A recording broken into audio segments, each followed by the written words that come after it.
Di balik fasad sekolah yang tampak biasa, sebuah kegelisahan tersembunyi bersemayam. Di sudut terpencil, sekumpulan siswa berandal tengah berkumpul dalam sebuah ritual rahasia. Kepulan asap rokok membumbung, bersamaan dengan sumpah serapah yang keluar dari mulut mereka. Mereka mencaci maki manhwa dan webtoon modern yang menurut mereka kehilangan jiwa. Terjebak dalam formula klise yang membosankan. Tema kekerasan sekolah, kisah si lemah yang tiba-tiba menjadi terus diulang hingga terasa hambar. Seolah para penulisnya telah terputus dari realitas. Generasi masa kini terjebak dalam formula usang yang sama. Di tengah obrolan sinis itu, mereka sadar butuh seseorang untuk jadi tameng. Tanpa punya pilihan, Kim Soo-hyun didorong ke depan, dipaksa menjadi pengawas dadakan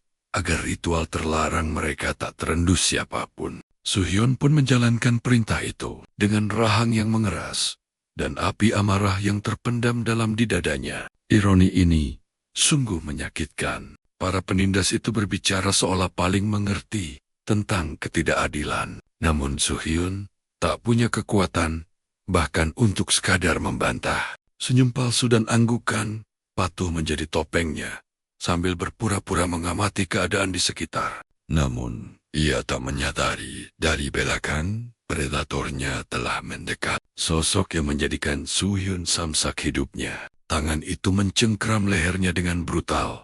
Jari-jarinya menekan tanpa belas kasihan. Sementara suara sinis itu mengucapkan mantra kutukan. Era kekerasan di sekolah telah berakhir. Sebuah ironi pahit, pertanda bahwa siksaan sesungguhnya akan segera dimulai. Setiap kali slogan itu terdengar, penderitaan pasti datang. Pukulan, cekikan, dorongan kasar, variasi penderitaan yang tak pernah absen. Dan kali ini pun sama saja. Leher Soo-hyun ditekan kuat, merampas oksigen dari paru-parunya. Pandangannya kabur, tubuhnya lunglai tak berdaya. Setelah puas, mereka meninggalkannya begitu saja. Diiringi tawa kemenangan yang merobek sisa harga dirinya. Di dalam kepalanya, Soo-hyun kembali mengutuk slogan bodoh yang menjadi mimpi buruknya. Hidupnya terasa bagai lingkaran neraka. Sebuah rutinitas ketakutan dan penghinaan tanpa akhir. Ia bertanya dalam hati, sejak kapan hidupnya menjadi lorong segelap ini? Tanpa sedikit pun celah untuk bernapas. Dalam keputusasaan itu, pikirannya melayang pada dunia manhwa dan webtoon yang selalu ia baca. Di dunia itu, sang karakter utama selalu mendapatkan sebuah misi, sebuah quest. Jika diselesaikan, mereka dihadiahi kekuatan, harta, atau takdir yang baru. Sebuah dunia yang begitu adil dan penuh keajaiban. Soo-hyun menatap langit, hatinya dipenuhi frustrasi yang meluap-luap. Andai saja hidup ini seperti itu. Rintihnya tanpa sadar. Bibirnya terus menggumamkan keinginan akan sebuah sistem. Seperti di Solo Leveling. Seolah memanggil sebuah keajaiban, ia terus mengulang permohonan itu hingga semesta mendengarnya. Setelah lelah meratapi nasibnya, Soo-hyun akhirnya terduduk lemas. Sebuah tawa getir lolos dari bibirnya, menertawakan kebodohannya sendiri. Ia sadar betul, hidupnya bukanlah fiksi, bukan lembaran manhwa yang bisa berubah, hanya dengan sebuah harapan kosong. Keajaiban seperti itu mustahil terjadi padanya. Namun, tepat pada detik keputusasaan itulah, sesuatu yang tak masuk akal muncul di hadapannya. Cahaya biru samar berpendar di udara, membentuk jendela transparan yang melayang. Kilauannya terasa nyata, seolah membelah realita yang selama ini ia kenal. Tulisan di dalamnya terpampang jelas. Jendela misi telah aktif. Soo-hyun terperangah, membeku di tempat. Jantungnya berdebar begitu kencang seolah akan meledak. Pikirannya dilanda badai kebingungan. Apakah ini ilusi, halusinasi, atau sebuah mukjizat? Ia tak mampu membedakannya. Tapi jendela itu begitu nyata, menawarkan sebuah pilihan untuk memulai misi pertamanya. Dan saat itulah, tanpa ia sadari, roda takdir Kim Soo-hyun mulai berputar ke arah yang tak terduga. Beberapa waktu kemudian, suasana berpindah ke dalam ruang kelas yang hening. Suhyun duduk di bangkunya. Tatapannya kosong, masih tenggelam dalam kejadian luar biasa tadi. Ia memikirkan bagaimana dunia sekolah terbagi begitu kejam, antara mereka yang populer dan bersinar, dengan mereka yang pendiam dan tersingkirkan.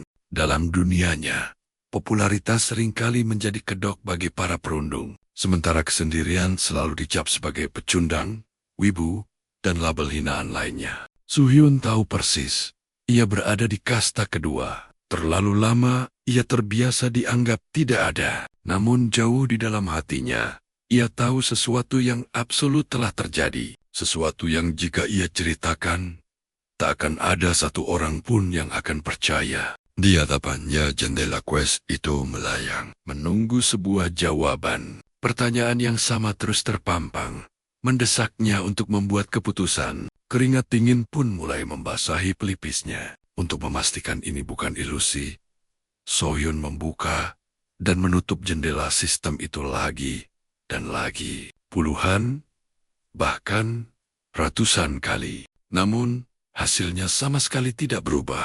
Jendela misterius itu tetap ada, menolak untuk lenyap. Rasa takut dan penasaran kini berperang hebat di dalam benaknya. Pilihan di depannya terasa seperti gerbang takdir. Sebuah kesempatan emas, atau justru jurang kehancuran. Akhirnya, dengan sisa keberanian yang berhasil ia kumpulkan, Sohyun mengulurkan jari gemetar dan menekan tombol untuk memulai quest. Namun tepat pada saat itu, seorang siswi tanpa sengaja melintas persis di hadapannya. Gerakan jarinya yang menekan tombol di udara kosong kini terlihat sangat janggal dari sudut pandang gadis itu, menciptakan kesalahpahaman yang fatal. Sohyun kini tampak seolah sedang melakukan tindakan tak senonoh di tempat umum. Gadis itu seketika berhenti. Tatapannya menajam, penuh dengan amarah dan kecurigaan. Sorot matanya menghakimi Sohyun tanpa ampun, seolah ia baru saja melakukan dosa yang tak termaafkan. Nama gadis itu adalah Baik Kirin, siswi yang terkenal dengan lidahnya yang setajam silet dan tak segan memerintah siapapun sesuka hatinya. Sohyun tergagap, mencoba menjelaskan situasinya dengan senyum canggung. Namun Kirin tak memberinya celah sedikit pun untuk bicara. Plak! Sebuah tamparan keras mendarat telak di pipi Sohyun. Suaranya menggema memecah keheningan kelas. Bersamaan dengan itu, sebuah perintah absolut meluncur dari bibirnya. Sohyun harus pergi ke kantin dan membelikannya roti lapis. Sohyun sempat tertegun. Lalu dengan suara lirih, ia bertanya, kenapa Kirin tidak pergi membelinya sendiri? Namun gadis itu hanya duduk santai, menyilangkan kakinya dengan angkuh. Seolah dunia memang harus bertekuk lutut padanya. Dengan sombong ia beralasan, jika kakinya yang berharga sampai terluka, maka Sohyun yang harus menanggung semua akibatnya. Logika yang terdengar begitu konyol dan semena-mena, namun diucapkan dengan keyakinan seorang ratu. Sadar bahwa perlawanan hanya akan memperpanjang penderitaan, Sohyun pun memilih untuk menyerah. Ia mengangguk pasrah, menerima perintah itu tanpa perlawanan. Dengan ragu, ia sempat meminta uang untuk membeli roti itu. Akan tetapi,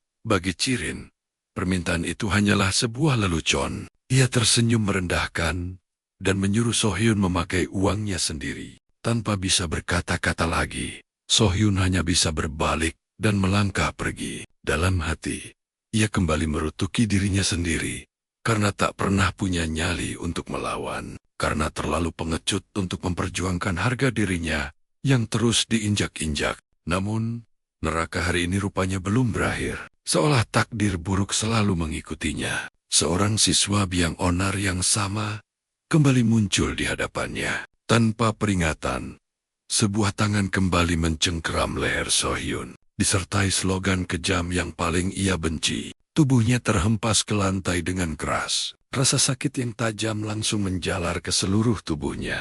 Napasnya tercekat, pandangannya mulai kabur, dan seperti biasa, setelah melampiaskan nafsunya, si pelaku bersikap seolah tak ada yang terjadi. Dengan wajah pura-pura khawatir, ia justru balik menyalahkan Sohyun karena tidak segera meneriakkan slogan itu. Sebuah sandiwara menjijikan yang terus-menerus diulang tanpa rasa bersalah.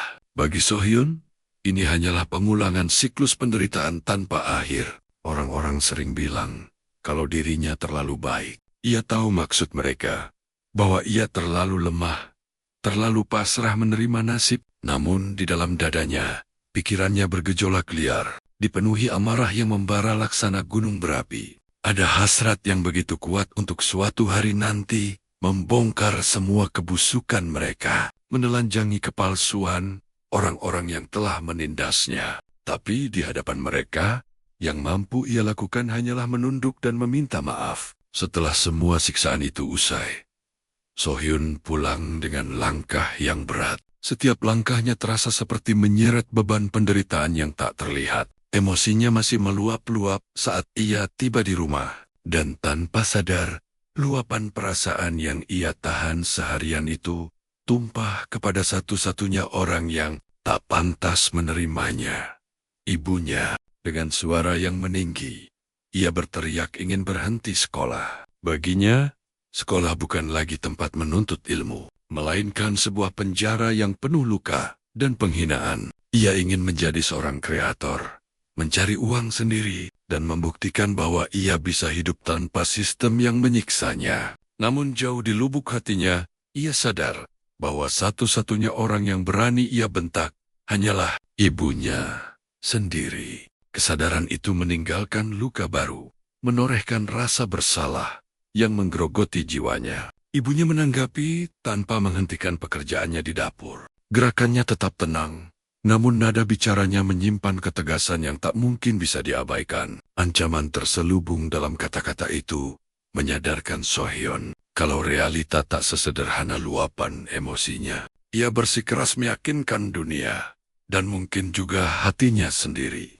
bahwa ia sanggup berhasil menempuh jalannya seorang diri, bahwa ia tak memerlukan sistem sekolah yang membelenggunya. Tapi di ruang keluarga, tekadnya hanya jadi bahan tertawaan. Sang adik yang asyik menonton televisi, menertawakan impiannya tanpa ragu, meremukkan sisa-sisa harga diri Sohyun. Emosi Sohyun akhirnya meledak tak tertahankan. Dengan suara bergetar karena amarah dan kecewa, ia balas membentak, meneriakkan kata-kata yang menyiratkan tak ada satupun yang memahaminya. Tanpa menunggu jawaban, ia berbalik, membanting pintu kamarnya sekeras mungkin hingga suaranya menggema ke seluruh rumah. Di dalam keheningan kamarnya, api amarah itu perlahan padam, berganti menjadi kepedihan yang mendalam. Sohyun merebahkan diri, menatap langit-langit kamar dengan pandangan hampa. Benaknya dipenuhi keraguan tentang dirinya, tentang rasa tak berdayanya, dan mengapa ia selalu kalah melawan dunia yang tak adil. Dalam kesendirian yang menyesakkan itu, jendela Quest yang menghantuinya kembali muncul di hadapannya. Kali ini, tanpa ragu sedikit pun, tanpa ada lagi kebimbangan, ia memutuskan untuk memulai quest itu. Seketika, jendela sistem bersinar dengan cahaya biru yang menyilaukan. Sebuah tulisan menjelaskan bahwa hadiah berupa kartu akan diberikan setelah quest ini selesai. Rasa penasaran dan bingung berkecamuk di pikirannya. Sesaat kemudian, tutorial terbuka, dan misinya ternyata luar biasa sederhana. Minta maaf pada ibunya. Hadiahnya, sebuah kartu emas. Sohyun tertegun. Sebuah kartu emas. Untuk tugas yang semudah ini, ia sama sekali tak mengerti arti atau kekuatan benda misterius itu. Namun, di antara semua skenario tersulit yang ia bayangkan, meminta maaf bukanlah hal yang mustahil. Dengan langkah yang ragu namun pasti, ia keluar dari kamar menuju dapur. Di depan ibunya, ia mengungkapkan penyesalannya. Kata maaf terus terucap dari bibirnya. Lebih dari sekali, diulang dengan canggung.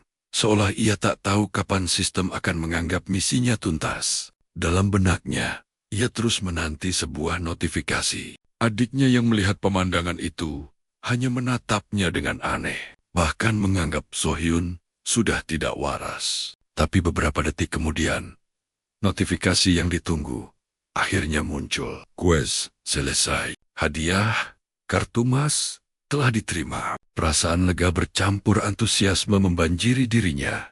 Laksana angin segar di ruangan yang pengap. So-hyun bergegas kembali ke kamar, menatap jendela Quest dengan mata yang kini berbinar penuh ekspektasi. Ia mulai berpikir, apa kartu ini bisa dijual? Apa ia benar-benar bisa dapat uang dari sistem aneh ini? Tapi pertanyaan lain muncul. Bagaimana cara mengambil kartu ini ke dunia nyata? Saat ia menekan tombol klaim hadiah, kamarnya tiba-tiba dipenuhi ledakan cahaya warna-warni. Kilauannya yang membutakan berputar di sekelilingnya, hingga sebuah kartu emas berukuran besar muncul melayang di udara. Permukaannya berkilau dengan anggun, memancarkan aura magis yang luar biasa. Tulisan di kartu itu menjelaskan, sekali digunakan, tinggi badannya akan bertambah 1 hingga 2 inci.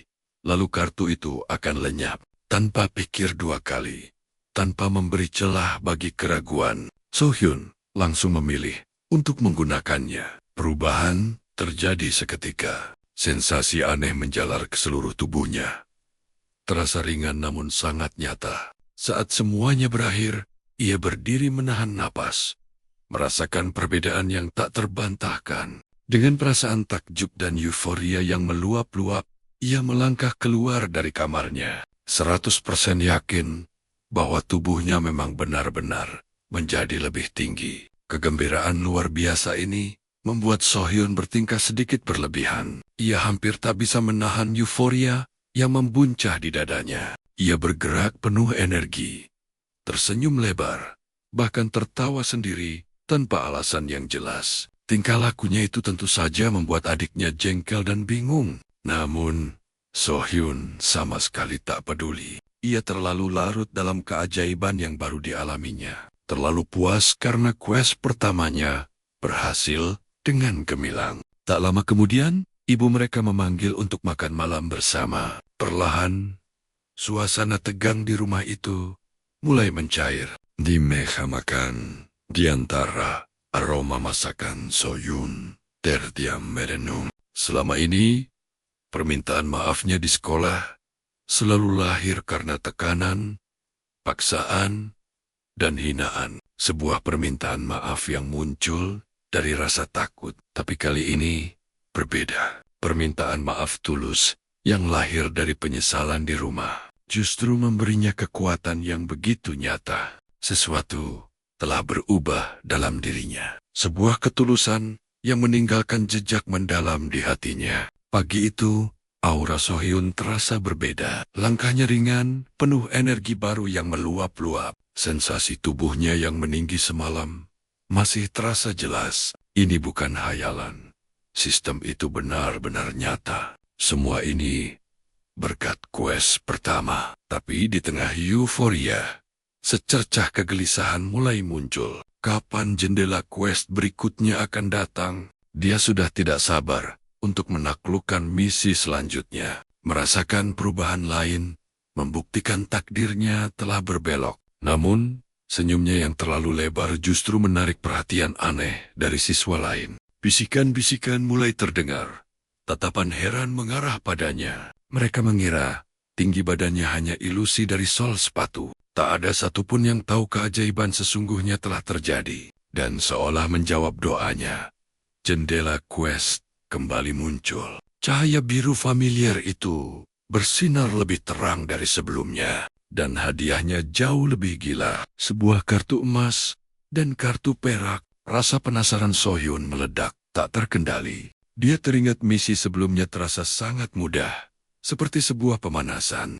Tapi kali ini saat matanya menangkap detail misi di layar transparan itu, darahnya seolah membeku seketika. Misi itu menuntut hal yang mustahil. Dia harus mencium Baekjerin. Dunia So-hyun seakan runtuh dalam sekejap. Dia tahu betul reputasi Jerin, gadis monster yang tinjunya lebih cepat bicara daripada mulutnya. Tanpa sadar, langkahnya membawanya tepat di depan sang target dengan tatapan kosong yang memancing maut. Sikapnya jelas memicu bencana. Reaksi Jerin datang secepat kilat. Pukulan-pukulan ringan tapi menyakitkan mendarat di tubuhnya. Sementara di kepalanya, hanya ada satu kalimat yang berputar. Misi gila ini benar-benar tidak masuk akal. Bahkan, jika diberi 100 tahun, misi ini tetap mustahil. Tepat saat Cherin akan melancarkan serangan yang lebih serius, So-hyun hanya bisa pasrah, membeku di tempat. Tapi tiba-tiba, Cherin berhenti. Sebuah pikiran aneh, sepertinya baru saja terlintas di kepalanya. Dia teringat rumor konyol tentang para pria aneh yang sengaja cari masalah agar bisa dipukul olehnya. Menepis pikiran menjijikan itu, Cherin berbalik pergi, meninggalkan So-hyun yang masih membeku tanpa sepatah kata pun. So-hyun hanya bisa menatap jendela kues dengan putus asa, berharap ada tombol batal yang bisa ia tekan. Namun yang muncul justru notifikasi lain. Sebuah peringatan yang membuat jantungnya serasa mau copot. Jika misi gagal, semua hadiah akan ditarik kembali dan sistem quest akan menghilang selamanya. Ancaman itu terpampang jelas di depan matanya. Tubuhnya menegang. Itu artinya tinggi badannya akan kembali seperti semula jika dia gagal. So-hyun membeku di tengah koridor yang ramai. Gelombang kepanikan yang dahsyat menelannya bulat-bulat. Para siswa yang lalu lalang mulai menggerutu, kesal karena jalannya terhalang. Beberapa bahkan menatapnya jijik, mengira dia orang gila yang menyentuh udara kosong. Batas waktu misi hanya sampai sekolah usai. Kalimat itu terus berdentang di kepalanya. Tidak, dia tidak bisa menyerah begitu saja. Dia menarik napas dalam-dalam, mencoba menjernihkan pikiran. Setidaknya, dia harus mencoba, apapun risikonya. Tapi rasa putus asa kembali merayap.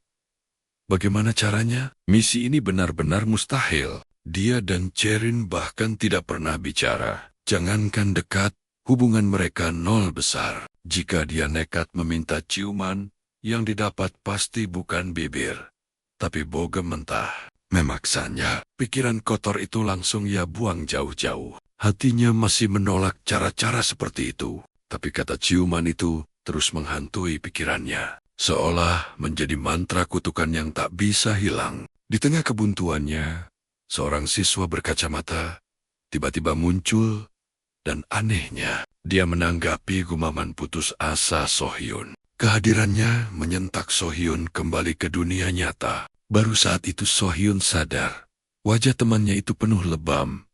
Jelas bekas pukulan para preman. Anehnya, temannya itu bicara dengan nada yang sangat serius, seolah dia adalah petarung hebat. Padahal, So-hyun tahu, temannya itu langganan korban perundungan. Percakapan canggung mereka berlanjut, sampai akhirnya, sang teman sadar. So-hyun terus menggumamkan kata ciuman. Karena panik, So-hyun asal bertanya soal misi mustahilnya, tentang bagaimana cara mencium seorang gadis.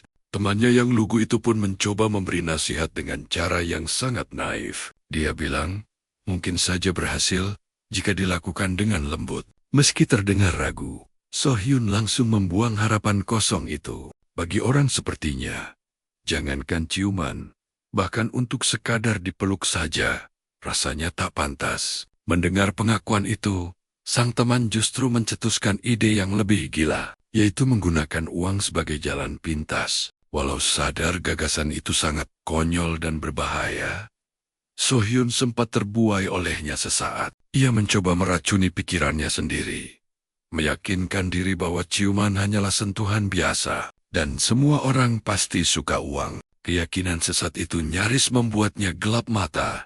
Bahkan temannya tanpa ragu menyodorkan dompetnya. Namun hanya dalam hitungan detik, keduanya tersentak sadar bahwa ide tersebut adalah sebuah kesalahan fatal. Gelombang rasa malu seketika menghantam mereka. Menyadari betapa bodohnya pemikiran mereka barusan. Di tengah keheningan yang canggung, sebuah pemikiran lain yang sedikit lebih waras akhirnya muncul. Jika ingin mencium seseorang, setidaknya harus ada momen saat mereka hanya berdua saja. Sebuah kesempatan yang terasa mustahil dalam hidup So-hyun. Akan tetapi tanpa disadari, sebuah celah kemungkinan mulai terbentuk di benaknya. Ia teringat bahwa setiap jam olahraga, Cherin selalu mangkir dengan alasan sakit. Itu adalah kesempatan emas di mana kelas akan kosong dan mereka bisa berduaan. Tak lama berselang, jam pelajaran olahraga pun akhirnya tiba. Tepat seperti dugaan Sohyun, Cherin tetap berada di kelas, tertidur pulas di mejanya. Keheningan ruangan itu pecah oleh suara langkah kaki yang membuat Cherin terjaga. Gadis itu terperanjat kaget mendapati Sohyun masih berada di sana. Pada saat yang bersamaan, jantung Sohyun berdebar tak karuan. Kesempatan yang selama ini hanya ada di angan-angan, kini terwujud nyata di depan matanya. Namun anehnya, di momen krusial ini, otaknya justru kosong sama sekali.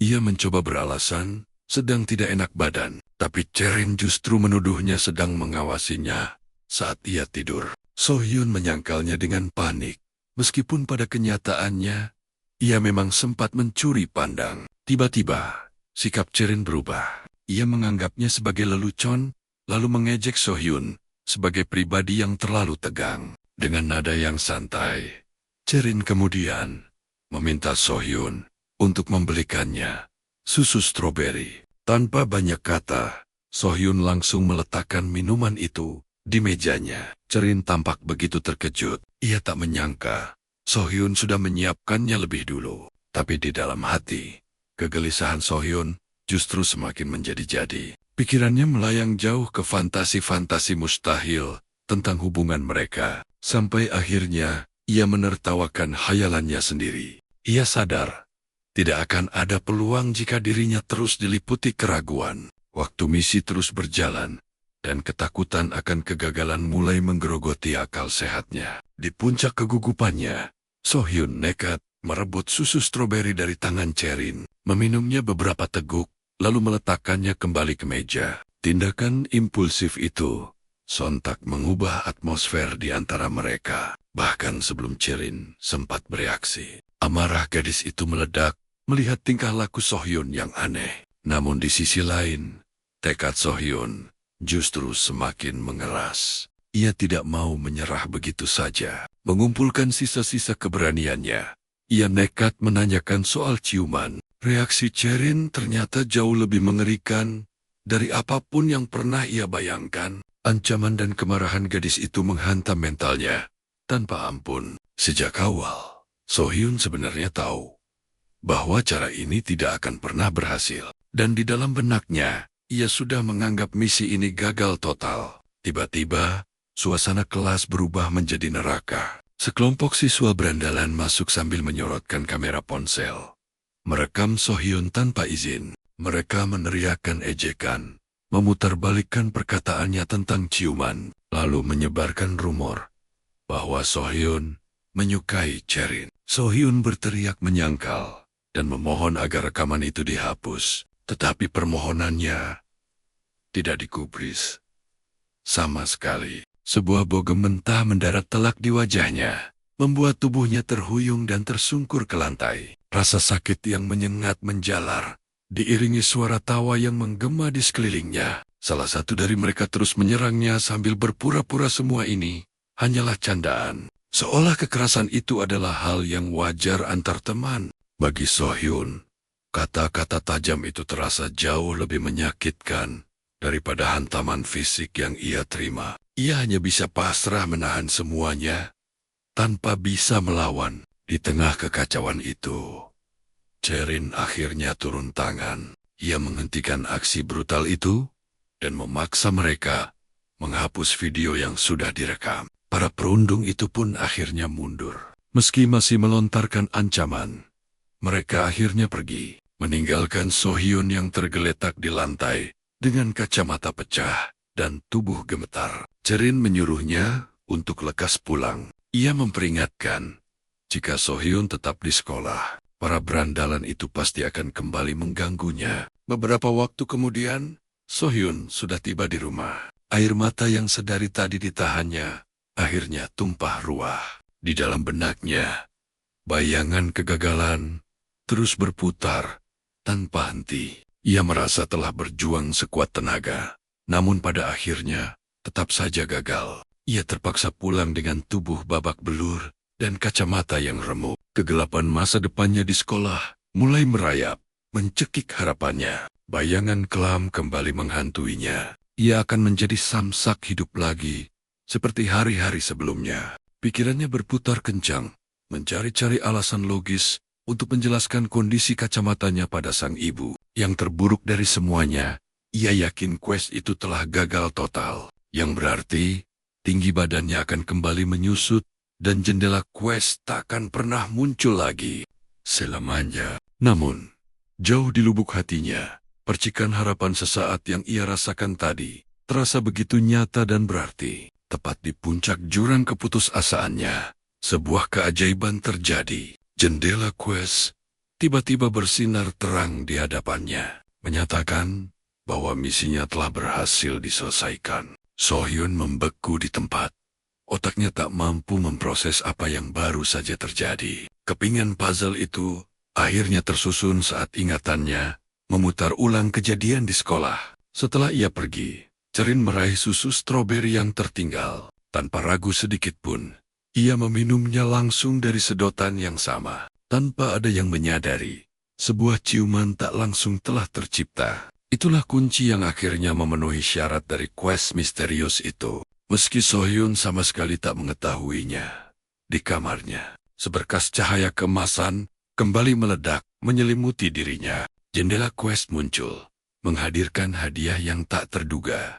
Sebuah kartu emas dan satu kartu perak. Rasa bingungnya seketika sirna, berganti dengan keterkejutan yang membuncah, menjadi ledakan euforia yang tak tertahankan. Tanpa menunggu sedetik pun, So-hyun langsung mengklaim kedua kartu berharga itu. Ia teringat kartu emas sebelumnya yang telah mengubah tinggi badannya. Jantungnya berdebar kencang, membayangkan kekuatan baru apa yang menantinya. Kemampuan kartu emas kali ini adalah efek pemulihan penglihatan. So-hyun segera mengaktifkannya. Dalam sekejap, dunia di matanya yang buram menjadi sebening kristal. Bahkan tanpa kacamata, pemandangan yang dulu kabur kini terlihat begitu tajam dan detail. Ledakan kebahagiaan murni menjalari seluruh tubuhnya. Tawanya membahana di dalam kamar, menyadari bahwa kacamata yang hancur itu kini tak ada artinya lagi. Pencapaian ini terasa begitu nyata dan luar biasa, seolah sebuah keajaiban terjadi khusus untuknya. Beberapa saat kemudian, ia teringat masih ada satu kartu perak yang belum dibuka. Meski tak berharap banyak, rasa penasaran tetap mendorongnya untuk melihat hadiah itu. Namun, saat efek dari kartu perak itu terungkap, So-hyun benar-benar terpana. Hadiah ini jauh melampaui imajinasi terliarnya. Keyakinannya semakin menguat bahwa sistem quest ini bukanlah sesuatu yang bisa dianggap enteng. Tak lama berselang, So-hyun melesat keluar kamar dengan napas terengah. Wajahnya bersinar terang, dipenuhi semangat yang membara. Ada satu kabar baik yang harus segera ia sampaikan, bahwa penglihatannya kini telah pulih sempurna. Namun, yang menyambutnya di rumah bukanlah sang ibu, melainkan hanya adiknya, Dahyun. So-hyun bertanya di mana ibu mereka, saat matanya menangkap hidangan yang sudah tertata di meja makan. Dengan nada dingin, Dahyun menjawab, ibu mereka harus lembur sampai larut. Tak lama, ia mengerutkan kening dan menyuruh So-hyun menjauh. Ia mengeluh soal bau mulut kakaknya yang aneh, memicu perdebatan kecil yang tak terhindarkan. Pertengkaran sepele yang sudah menjadi pemandangan biasa di antara kakak beradik itu. Namun, tatapan Dahyun kemudian menajam, terpaku pada wajah So-hyun. Ia akhirnya menyadari bekas luka yang tak bisa disembunyikan. Sebuah kesimpulan pahit terbentuk di benaknya. Kakaknya ini pasti habis dipukuli lagi. So-hyun buru-buru menyangkal, berdalih, ia hanya sedikit terlalu bersemangat saat bermain dengan temannya. Sebuah senyum palsu terpasang di wajahnya, sebuah topeng yang ia gunakan untuk menutupi kebenaran. Tapi Dahyun tak semudah itu dibodohi. Ia menunjuk kejanggalan lain. Di mana kacamatamu? Dengan keyakinan penuh, So-hyun menyatakan matanya telah sembuh total. Ia tak lagi butuh benda itu. Bagi Dahyun, semua penjelasan kakaknya terdengar seperti bualan kosong yang mustahil dipercaya. Meski begitu, di dalam diri So-hyun, Sebuah kebenaran baru telah lahir. Hidupnya benar-benar telah berubah. Dunia yang selama ini menghimpit dan menindasnya, kini mulai menunjukkan celah, memberinya jalan untuk bangkit sebelum suasana menjadi hening. Dahyun melontarkan sebuah peringatan dingin. Jangan pernah bicara padaku saat di sekolah. Ia merasa kehadiran kakaknya yang menyedihkan itu hanya akan mempermalukan dirinya. Jauh di lubuk hatinya, Dahyun tahu betul bahwa kakaknya adalah target perundungan. Seseorang yang tak punya harga diri di mata siswa lain. Rasa malu itulah yang memaksanya untuk menjaga jarak. Waktu pun berlalu, dan suasana kembali ke lingkungan sekolah yang mencekam. Dan di sana, sosok Changdong sekali lagi menghadang langkah Sohyun tanpa peringatan dan tanpa ampun. Buk! Sebuah hantaman brutal mendarat telak di perut Sohyun, membuat tubuhnya nyaris ambruk seketika. Sambil tertawa licik, Changdong mengejek Sohyun yang masih punya nyali untuk datang ke sekolah. Setelah dihajar habis-habisan kemarin, gerombolan Changdong ikut menimpali dengan hinaan. Tawa mereka yang kejam menggema tanpa ampun. Di mata mereka Sohyun tak lebih dari serangga yang layak diinjak. Sementara itu, seringai dingin di wajah Changdong semakin melebar. Sebuah sinyal bahwa ia berniat menghancurkan Sohyun sampai ke akar-akarnya. Tangannya menjambak rambut Sohyun dengan kasar. Lalu tanpa jeda, lututnya menghantam wajah pemuda itu dengan brutal. Tubuh Sohyun terhuyung. Sementara para siswa lain hanya menonton dalam keheningan yang mencekam. Tak seorang pun berani menolong. Ketakutan telah membungkam nurani semua orang di dalam kelas itu. Beruntung, suara bel sekolah menjadi penyelamatnya kali ini. Dengan wajah kesal, Changdong berhenti dan melempar perintah dingin agar Sohyun menemuinya di belakang sekolah saat makan siang. Ia bahkan menyeringai, mengatakan semua makanan yang ditelan Sohyun nanti akan keluar lagi karena pukulannya. Tawa biadab para siswa kembali menggema saat mereka pergi, meninggalkan Sohyun yang sudah remuk redam. Tak lama, Kuja mendekat. Wajahnya dipenuhi rasa bersalah saat ia meminta maaf karena tak bisa berbuat apa-apa. Namun, Sohyun justru mengingatkannya pada janji mereka untuk tidak saling menolong demi bertahan hidup sendiri. Meski begitu, Kuja merasa perlakuan Changdong kali ini sudah benar-benar melewati batas. Sohyun hanya bisa menunduk, menyandarkan kepalanya di atas meja dengan pasrah. Penyesalan membakar pikirannya, terutama soal pertanyaan bodoh pada Cherin tempo hari. Rasa malu dan sakit bercampur menjadi satu. Akhirnya, air mata yang ia tahan pun tumpah.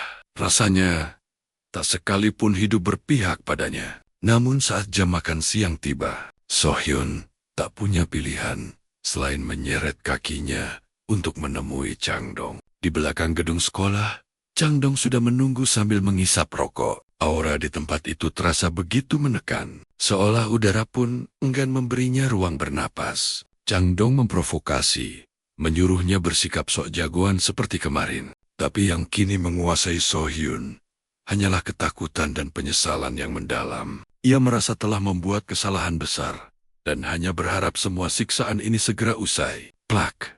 Bahkan sebelum kalimatnya selesai, tamparan keras mendarat di wajahnya. Bagi Changdong, permintaan maaf sama sekali tak ada artinya. Dengan gerakan merendahkan, ia membuang rokoknya ke tanah, lalu memerintahkan Sohyun untuk mengambilnya. Dengan tubuh gemetar dan napas tersengal, Sohyun berlari mendekat. Tepat saat ia hendak membungkuk memungut rokok itu, tiba-tiba Dahyun muncul dan menyaksikan pemandangan yang memalukan itu. Sohyun membeku seketika saat tatapannya bertemu dengan mata sang adik. Lidahnya terasa keluh, tak mampu menjelaskan apapun. Dahyun menuntut jawaban dengan tatapan tajam. Namun Sohyun hanya bisa berdiri terpaku, gugup, dan tak berdaya. Menyadari situasinya gawat, Changdong langsung memasang topengnya. Ia berpura-pura seolah semua itu hanyalah sebuah kesalahpahaman, merangkai kebohongan dengan sangat fasih. Ia berkata bahwa Sohyun hanya membantunya agar tidak ketahuan guru saat merokok. Dahyun tampak ragu, tapi sebelum ia sempat bertanya lebih jauh, Changdong sudah keburu menarik Sohyun dan membawanya pergi. Setelah cukup jauh, Chang Dong memasang ekspresi puas. Ia merasa berhasil lolos dari situasi yang bisa membahayakan posisinya. Dengan nada sombong, ia bahkan mengklaim telah menyelamatkan So-hyun hari ini. So-hyun hanya bisa mengangguk lemah, tanpa punya kekuatan untuk membantah. Topik pembicaraan mereka pun beralih pada Da-hyun. Chang Dong mulai melontarkan komentar yang membuat perut So-hyun terasa mual. Dari kejauhan, ia menatap Da-hyun dengan pandangan licik dan mengutarakan niatnya untuk berteman lebih dekat dengan adik So-hyun itu. Di sudut yang sepi, Chang Dong berhenti dan mengeluh. Tak puas karena So-hyun tak pernah bercerita tentang adiknya. So-hyun menjelaskan dengan suara tertahan bahwa ia dan Da-hyun memang tidak pernah akur. Terlebih, adiknya itu tak ingin berurusan dengannya di sekolah. Namun bukannya mundur. Ketertarikan Chang Dong justru semakin menjadi-jadi. Ia memaksa untuk dikenalkan dengan sikap menjijikan. Chang Dong mengusap tangannya ke baju So-hyun seolah membersihkan kotoran, sambil terus menekan dan mengintimidasi. Saat So-hyun memberanikan diri untuk bertanya, apa niatnya yang sebenarnya? Chang Dong akhirnya mengungkapkan keinginan kotornya yang membuat So-hyun membeku di tempat. Ucapan itu menghantam kesadaran So-hyun bagai palu godam. Dan tepat pada saat itu, pintu toilet di samping mereka pun terbuka. Dengan pakaian acak-acakan, Kuja muncul dan langsung menyemprot Chang Dong, menyebut kata-katanya sudah melewati batas. Seketika, udara di sekitar mereka terasa berat dan penuh ketegangan. Tanpa aba-aba, bogem mentah Chang Dong mendarat telak. Kuja terlempar ke lantai.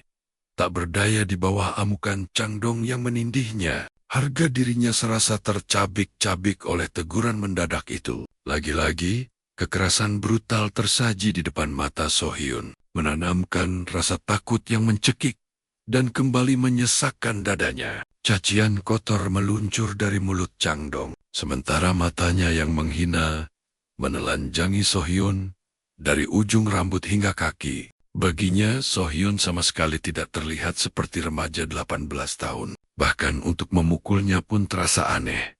Sebab, wajah So-hyun tampak jauh lebih dewasa dari umurnya. Setiap hinaan bagai belati yang menusuk mental So-hyun, perlahan mendorongnya ke tepi jurang kesabaran. Dan saat itulah, tanpa diduga, So-hyun melangkah maju, siap meledakkan semua amarah yang terpendam. Chang Dong berbalik.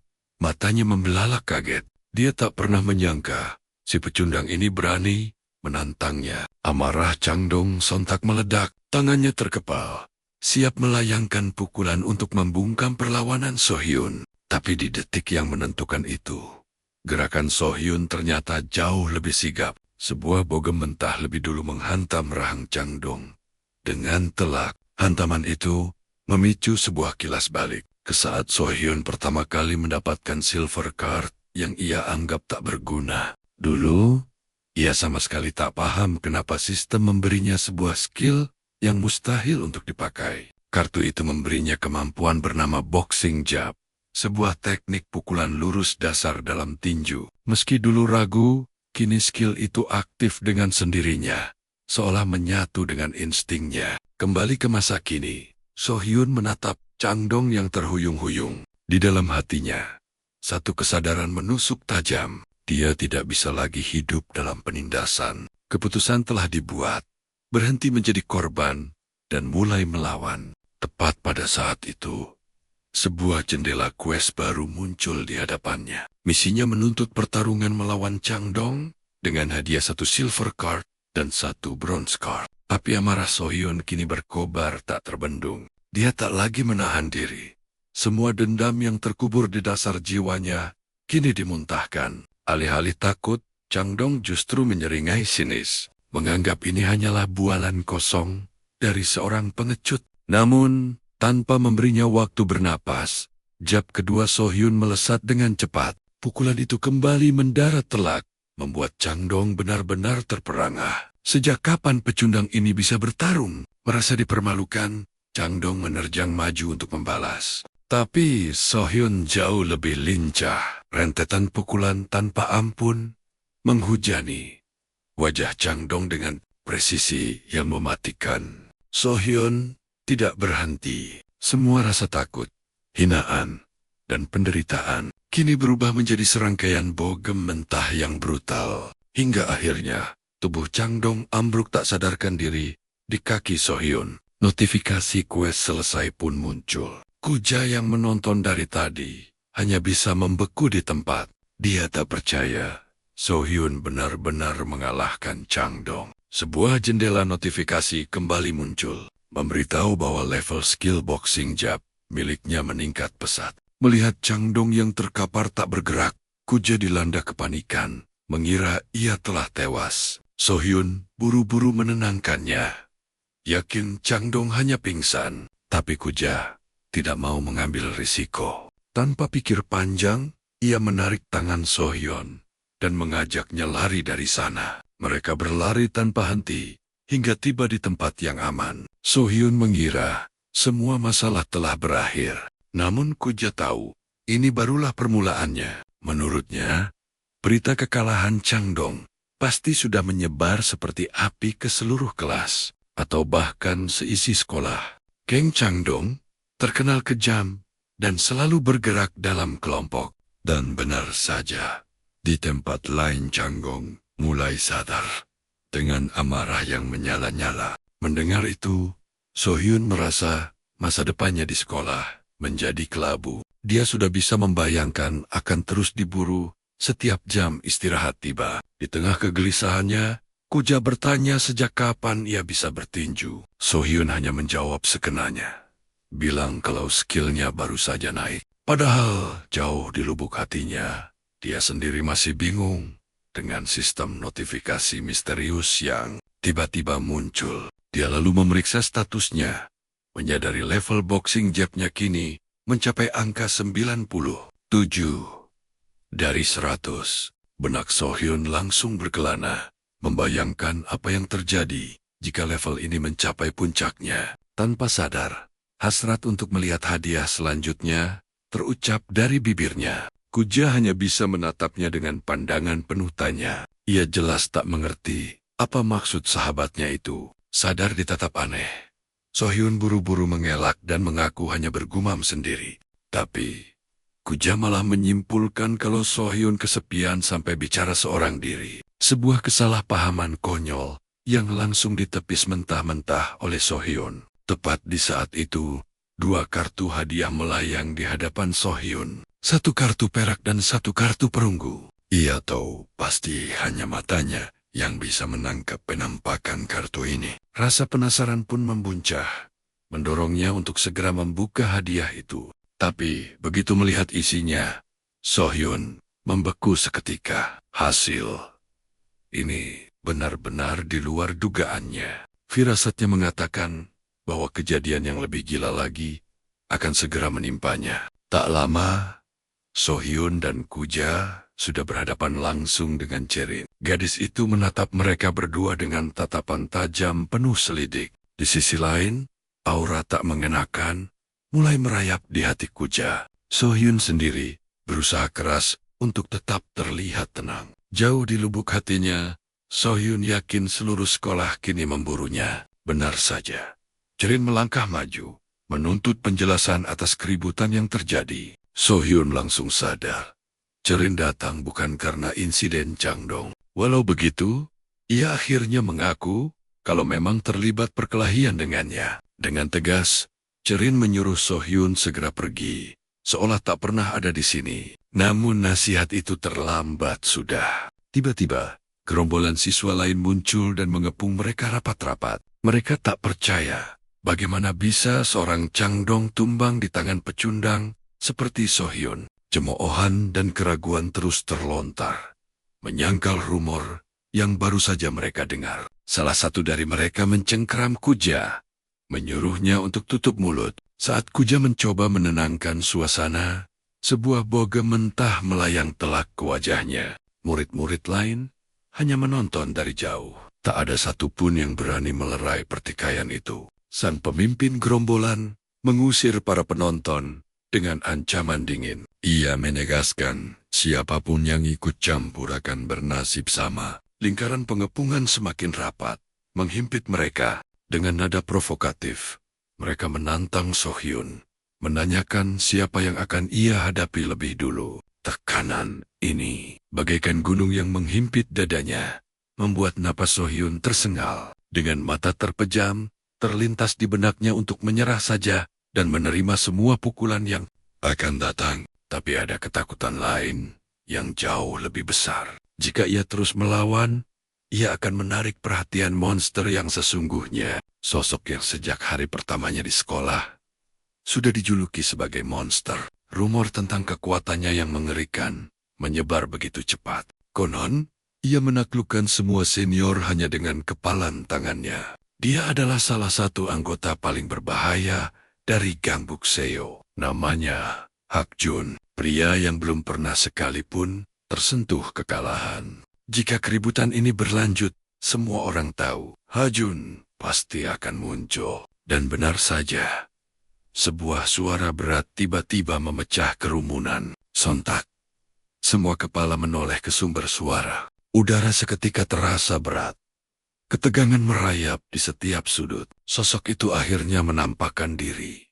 Dan kerumunan yang riuh mendadak senyap. Kehadiran Hakjun seorang mampu mengubah atmosfer secara drastis. Beberapa siswa dengan gugup melaporkan insiden di toilet. Mereka menceritakan bagaimana Changdong dihajar sampai tak sadarkan diri. Tapi Hakjun sama sekali tak bereaksi. Keheningannya justru menebar teror yang lebih besar, membuat mereka buru-buru meminta maaf. Sesaat kemudian, Hakjun menyeret Sohyun menuju kelas Changdong. Di hadapan seisi kelas, ia memanggil nama Changdong dengan suara dingin. Changdong pun maju dengan wajah bias dan tegang. Sementara Sohyun hanya bisa berdiri di sampingnya, diliputi kecemasan yang luar biasa. Hakjun bertanya, "Apa benar Sohyun yang telah menghajar Changdong?" Dengan amarah yang masih tersisa, Changdong langsung mengiyakannya. Tatapan Hakjun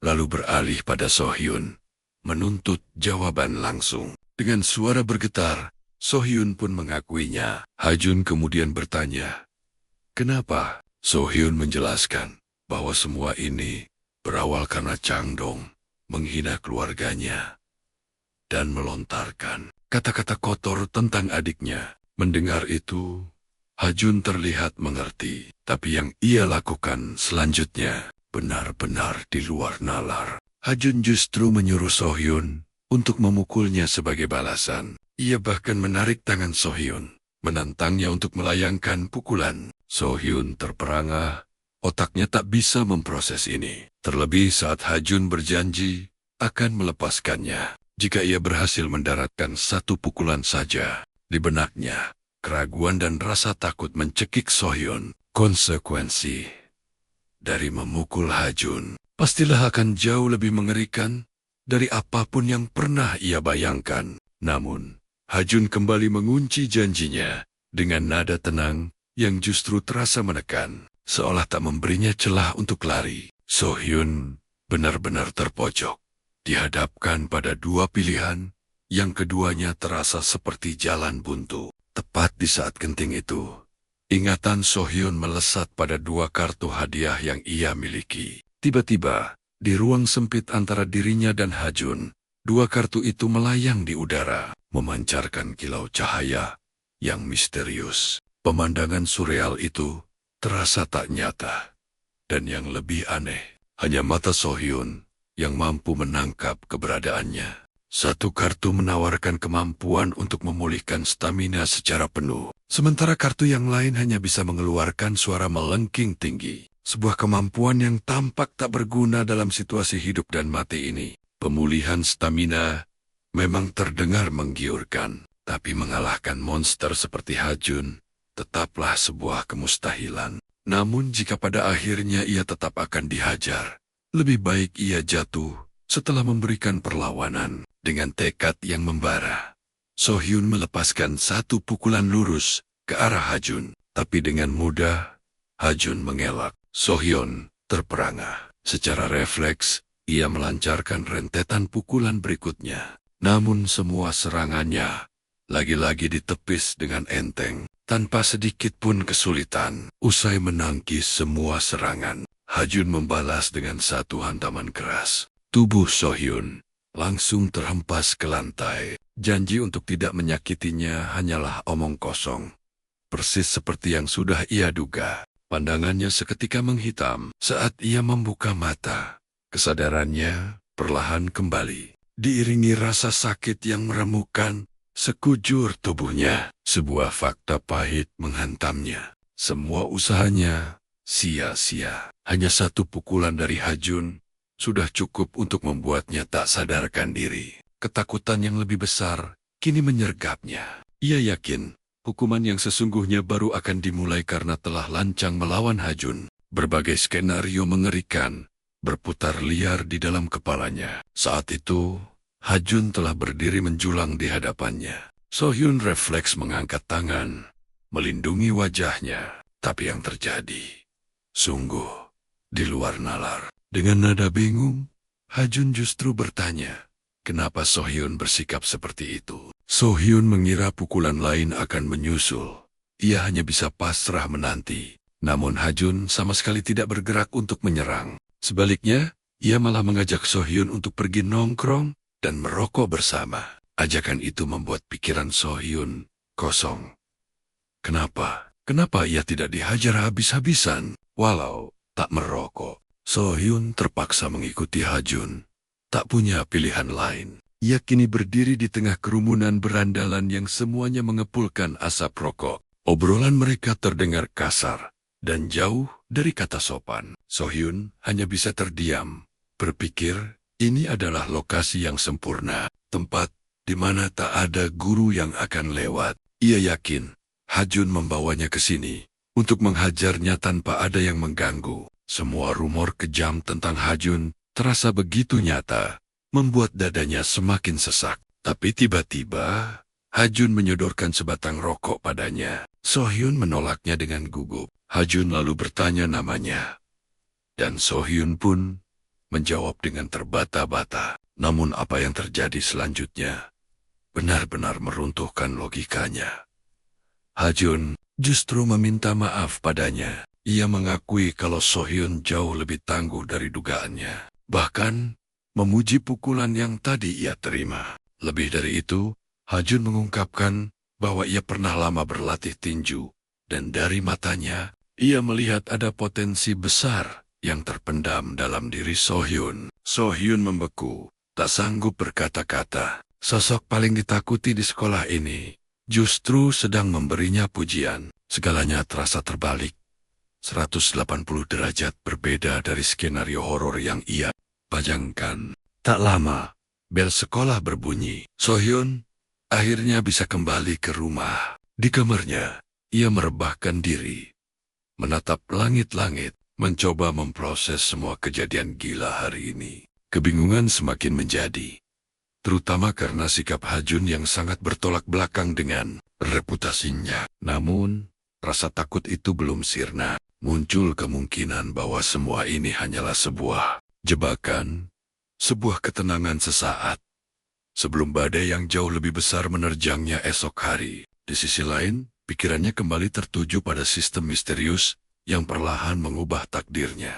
Semua pertemuan ini, termasuk dengan Hajun, terasa terlalu diatur untuk disebut sebagai sebuah kebetulan belaka. Sohyun mulai menyadari kartu-kartu yang ia dapatkan mungkin hanyalah bagian dari sebuah quest pembuka. Ia merasa quest utama yang menantinya pasti jauh berbeda dari level tutorial yang ia jalani. Sejauh ini, ia sudah mendapatkan kartu perunggu, perak, dan emas. Tapi, ia yakin di atas semua itu ada tingkatan kekuatan yang tak terbayangkan. Ia membayangkan kartu di atas level gold. Hadiah macam apa yang menantinya, dan dampak dahsyat apa yang akan ia terima. Tanpa ia sadari, semua kemampuan yang ia peroleh terasa ganjil, namun terhubung oleh sebuah benang merah. Setiap skill seolah diciptakan untuk pertempuran. Kesadaran ini menamparnya bahwa takdirnya akan selalu dipenuhi kekerasan dan konflik. Keesokan paginya, Latar cerita kembali ke sekolah yang penuh ketegangan. Suo Hyun duduk di samping Kuja. Namun di benaknya, peringatan akan bahaya seorang Hajun terus terngiang. Ia yakin, jika tatapan mereka bertemu hari ini, dirinya akan dihajar tanpa ampun. Firasat buruk merayap, seolah semua ini adalah permainan kejam yang dirancang untuk menghancurkan mentalnya sebelum fisiknya. Belum sempat pikirannya tenang, sosok Changdong tiba-tiba sudah berdiri di hadapannya. Ketakutan langsung menjalari tubuh So Hyun, membuatnya refleks, memasang kuda-kuda untuk bertarung. Namun, bukannya menyerang, Changdong justru pergi setelah menyampaikan pesan. Hajun ingin menemuimu sepulang sekolah. Begitu Changdong lenyap, harapan So Hyun pun runtuh. Ia merasa nasibnya sudah disegel. Kuja hanya bisa mengingatkan bahwa lari bukanlah pilihan, karena itu hanya akan membuat situasi semakin parah.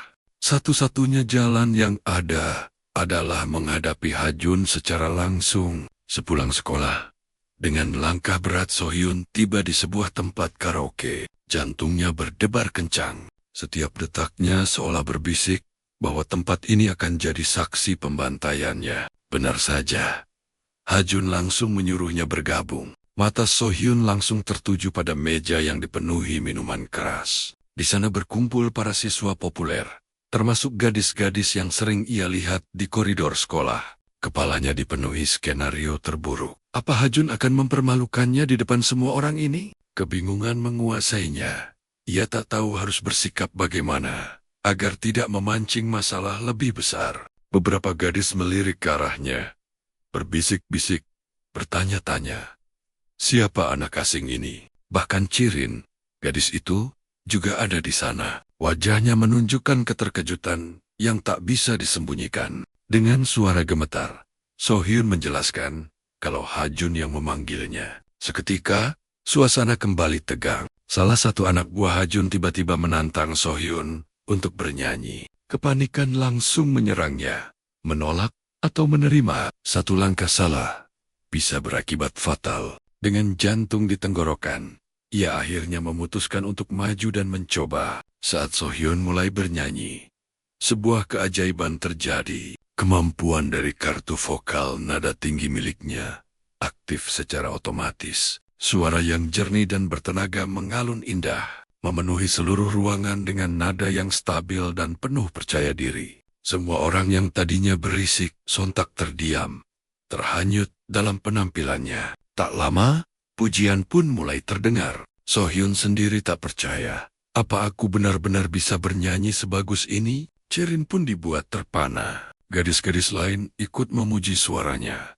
Bahkan di antara geng Hajun terjadi perdebatan kecil. Ada yang tak percaya, namun banyak juga yang terkesan. Kini, semua mata tertuju pada Hajun. Semua penasaran siapa sebenarnya So Hyun. Dengan santai, Hajun memanggil namanya dan memintanya menyanyi sekali lagi. Di dalam hati, kebingungan So Hyun memuncak. Anehnya, ia sama sekali tidak dilukai. Ia pun kembali bernyanyi dengan lagu yang lebih ceria. Suasana ruangan berubah total, dipenuhi tawa dan kegembiraan. Perlahan, So Hyun mulai sadar bahwa Hajun bukanlah sosok monster seperti yang digambarkan dalam rumor. Sejak malam itu, hubungan mereka menjadi lebih dekat, dan ketakutan So Hyun pada sekolah perlahan sirna. Keesokan paginya, So Hyun melangkah ke sekolah dengan perasaan yang benar-benar baru. Semangat aneh membakar dadanya, membuat langkahnya ringan, dan senyum tipis terukir di bibirnya tanpa sadar. Ia teringat betapa putus asanya ia kemarin. Berpikir hidupnya akan hancur, dan sekolah akan selamanya menjadi neraka. Namun, takdir ternyata berkata lain. Sejak quest itu muncul, hidupnya berubah 180 derajat. Sebuah pikiran pun terlintas di benaknya. Jika suatu saat Kuja dalam bahaya, mungkin ia bisa mengandalkan Hajun. Saat itu, jendela quest menunjukkan tidak ada misi aktif. Tapi, baru beberapa langkah ia berjalan, sosok Hajun mendadak muncul di hadapannya. Tanpa sepatah kata pun, mereka berjalan beriringan. Dan tepat pada momen itu, sebuah notifikasi baru muncul di hadapan So Hyun. Tanpa disangka-sangka, jendela quest utama akhirnya terbuka. So-hyun terkesiap, menyadari masa tutorial telah berakhir. Benaknya langsung dipenuhi berbagai pertanyaan, terutama imbalan macam apa yang menantinya di akhir quest utama ini. Matanya terpaku pada detail yang muncul di jendela sistem transparan itu. Tertulis di sana bahwa hadiahnya adalah sebuah kartu platinum. Seketika, jantung So-hyun berdetak tak karuan. Dia tahu persis level platinum berada jauh di atas emas, yang berarti tingkat kesulitannya pasti tak terbayangkan. Meski begitu, So-hyun mencoba menguatkan hatinya. Apapun misinya, dia bertekad akan menyelesaikannya. Namun, tekad baja itu langsung retak saat matanya membaca detail misi yang sebenarnya. Langkahnya seketika membeku. Jendela sistem itu memerintahkannya untuk mengalahkan Hajun dalam sebuah duel. Saat itu, Huga rasa takut yang sempat hilang kembali mencengkeram jiwanya. Sistem memberinya batas waktu, hanya 3 hari, untuk menuntaskan misi mustahil ini. Begitu membaca syaratnya, pikirannya langsung meledak. Rumor tentang Hajun mungkin berlebihan, tapi faktanya, dia adalah sang penguasa absolut sekolah ini. Sosok predator yang duduk di puncak rantai makanan. So-hyun tak habis pikir, bagaimana caranya mengalahkan monster sepertinya hanya dalam 3 hari. Ingatannya kembali pada pertarungan mereka sebelumnya. Saat itu, kemampuan tinjunya tak ada artinya sama sekali di hadapan kekuatan Hajun yang brutal. Kepanikan dan kebingungan berputar di kepalanya, menciptakan badai keraguan. Dia mati-matian mencari celah, mencari jalan keluar. Namun, tak ada satupun solusi yang muncul. Ketika So-hyun diam mematung, Hajun menatapnya dengan aneh, membuat kegugupannya semakin menjadi-jadi. Situasi semakin runyam saat notifikasi baru terus bermunculan. Satu persatu, sistem memberitahu bahwa bukan hanya quest utama, quest sampingan juga telah diaktifkan. Kesempatan untuk menjadi lebih kuat sebelum duel penentuan. Tekanan di dadanya semakin berat, menyadari waktunya hanya 3 hari. Jika dia gagal, maka semuanya akan berakhir sia-sia. Di dalam hatinya, So-hyun merasa semua ini mustahil. Menumbangkan Hajun dalam pertarungan terasa seperti sebuah angan-angan kosong yang tak akan pernah tercapai. Adegan berganti. Kini di kantin sekolah, So-hyun terlihat sedang makan bersama Kuja. Namun jiwanya melayang, entah kemana. Sebuah ironi pahit terus menghantui pikirannya. Justru karena kesialan inilah, Hajun sekarang malah menganggapnya sebagai teman. Tepat ketika So-hyun mulai berharap bisa hidup normal, quest untuk menghancurkan Hajun muncul. Seolah menertawakan takdirnya. Tanpa ia sadari, Hajun tiba-tiba datang dan duduk bersama mereka. Atmosfer di meja itu seketika menjadi sangat canggung, terutama bagi Kuja. Perasaan tertekan membuat perutnya mual, hanya karena harus duduk begitu dekat dengan sosok paling berbahaya di sekolah.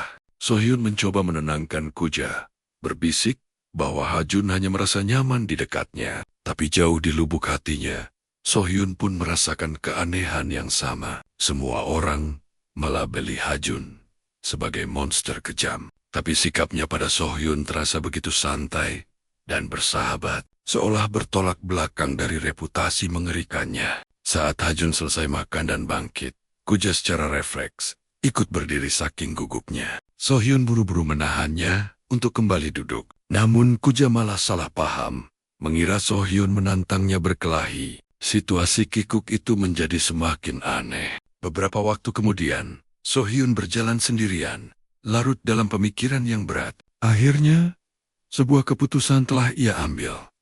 Dia tidak akan menyelesaikan quest itu. Logikanya sederhana. Selama Hajun ada di pihaknya, tidak akan ada seorang pun yang berani menyentuhnya. Dia hanya mendambakan kehidupan sekolah yang damai, bebas dari perkelahian dan kekacauan. Dia juga sadar betul risiko jika nekat menantang Hajun. Jika kalah, semua hadiah yang susah payah ia kumpulkan bisa lenyap, dan hubungannya dengan Hajun akan hancur lebur. Mengabaikan quest adalah pilihan teraman. Namun, keputusan yang terasa logis itu hancur berkeping-keping saat matanya menangkap sebuah pemandangan mengerikan. Di depan matanya, Hajun sedang menghajar Changdong tanpa ampun. Kepala Changdong dibenturkan ke dinding berulang kali, membuat tubuhnya kejang-kejang. Sohyun terpaku, tak sanggup bergerak. Tangis kesakitan Changdong meledak, dan di saat yang sama, Cirin muncul dari belakang, seolah sengaja ingin menunjukkan sisi asli Hajun pada Sohyun. Cirin menjelaskan bahwa reputasi kejam Hajun bukanlah isapan jempol belaka. Changdong dihajar habis-habisan karena telat menyerahkan uang setoran. Sohyun terbelalak. Jadi, uang yang selama ini diperas dari siswa lemah, semuanya mengalir ke kantong Hajun. Fakta itu menghantamnya seperti palu godam. Selama ini, dia telah salah besar. Dia pikir Hajun hanyalah korban dari rumor jahat. Namun, pemandangan di hadapannya menyajikan kenyataan yang menusuk. Rasa aman yang sesaat itu hancur, digantikan teror yang kembali membara. Bahkan kini, ketakutan itu berkali-kali lipat, lebih pekat. Bahkan setelah cairin menghilang, cengkeraman Hajun tak lepas dari tubuh Changdong. Pria itu kemudian menoleh pada Sohyun, menyunggingkan senyum santai yang mengerikan, seolah tak ada apapun yang terjadi. Sohyun mati-matian memasang wajah tenang, meski di dalam jantungnya berpacu gila, seolah ingin meledak dari rongga dadanya. Hajun pun bertanya, kenapa Sohyun hanya membeku di sana, mengumpulkan serpihan keberanian. Sohyun balik bertanya, kenapa Hajun memperlakukannya dengan begitu baik. Namun, jawaban yang ia dapatkan justru membuat napasnya terasa berat dan menyakitkan. Saat itulah Sohyun sadar, Hajun menghargainya bukan sebagai manusia, tapi semata-mata karena kekuatan bertarung yang ia punya. Bisikan kelam pun mulai meracuni benaknya. Jika ia gagal menyelesaikan quest, kekuatan ini akan lenyap, dan bersamaan dengan itu, nilainya di mata Hajun pun akan musnah. Senyum tipis masih terpasang di wajah Sohyun, namun matanya tak bisa membohongi teror yang mencengkeram jiwanya. Tubuhnya gemetar hebat saat Hajun mengguncangnya, menuntut jawaban, apakah ada yang salah. Pada akhirnya pertahanan Sohyun runtuh. Air mata jatuh, meski ia mencoba berdalih dengan alasan konyol.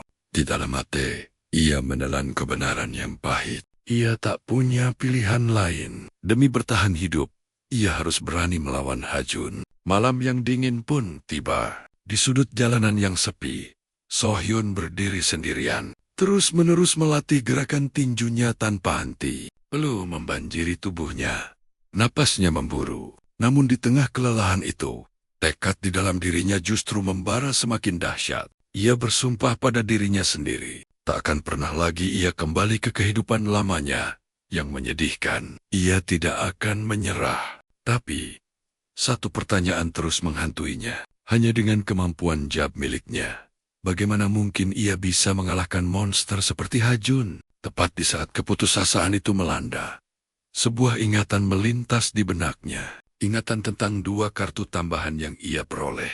Kilasan memori itu datang tiba-tiba, membuka secercah harapan yang selama ini ia lupakan. Sohyun teringat pada 2 kartu itu. Yang satu memiliki kekuatan untuk memulihkan seluruh staminanya, sementara yang lain memberinya kemampuan untuk mengeluarkan suara melengking. Tapi ia tahu betul, hanya dengan kekuatan seperti itu, mengalahkan Hajun tetaplah sebuah kemustahilan. Pertanyaan apa yang harus kulakukan terus berputar di kepalanya, menjeratnya dalam kebingungan. Hingga akhirnya, ia terbaring pasrah, menatap langit-langit dengan pikiran yang kacau balau dan hati yang gelisah.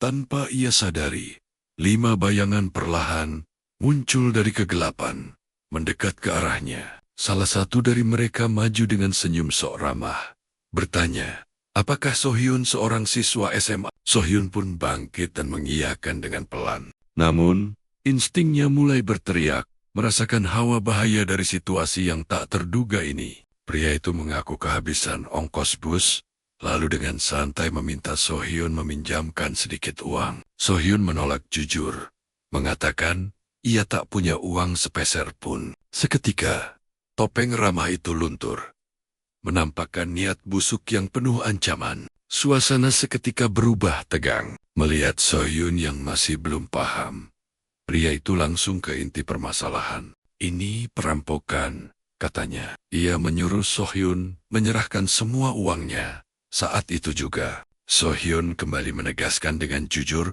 bahwa ia benar-benar tidak membawa uang sama sekali. Ancaman itu pun langsung beralih menjadi kekerasan. Salah satu dari mereka mengangkat kepalan tangannya, siap menghantam Sohyun agar ia patuh. Namun, refleks tubuh Sohyun bergerak lebih cepat dari kesadarannya. Tanpa niat menyerang, sebuah jab melesat lurus, menghantam telak wajah lawannya. Pria itu langsung terhuyung, memegangi hidungnya sambil mengerang kesakitan. Rasa bersalah langsung menyergap Sohyun. Ia mencoba menjelaskan bahwa ia tak bermaksud memukul siapapun, tapi semua sudah terlambat. Lawannya justru menganggap Sohyun adalah tipe orang yang berbahaya, yang menyerang tanpa peringatan. Dan tepat di saat itu, sebuah jendela notifikasi biru muncul di hadapan Sohyun. Sistem memberitahukan bahwa level skill jab miliknya baru saja meningkat. Sohyun terperangah.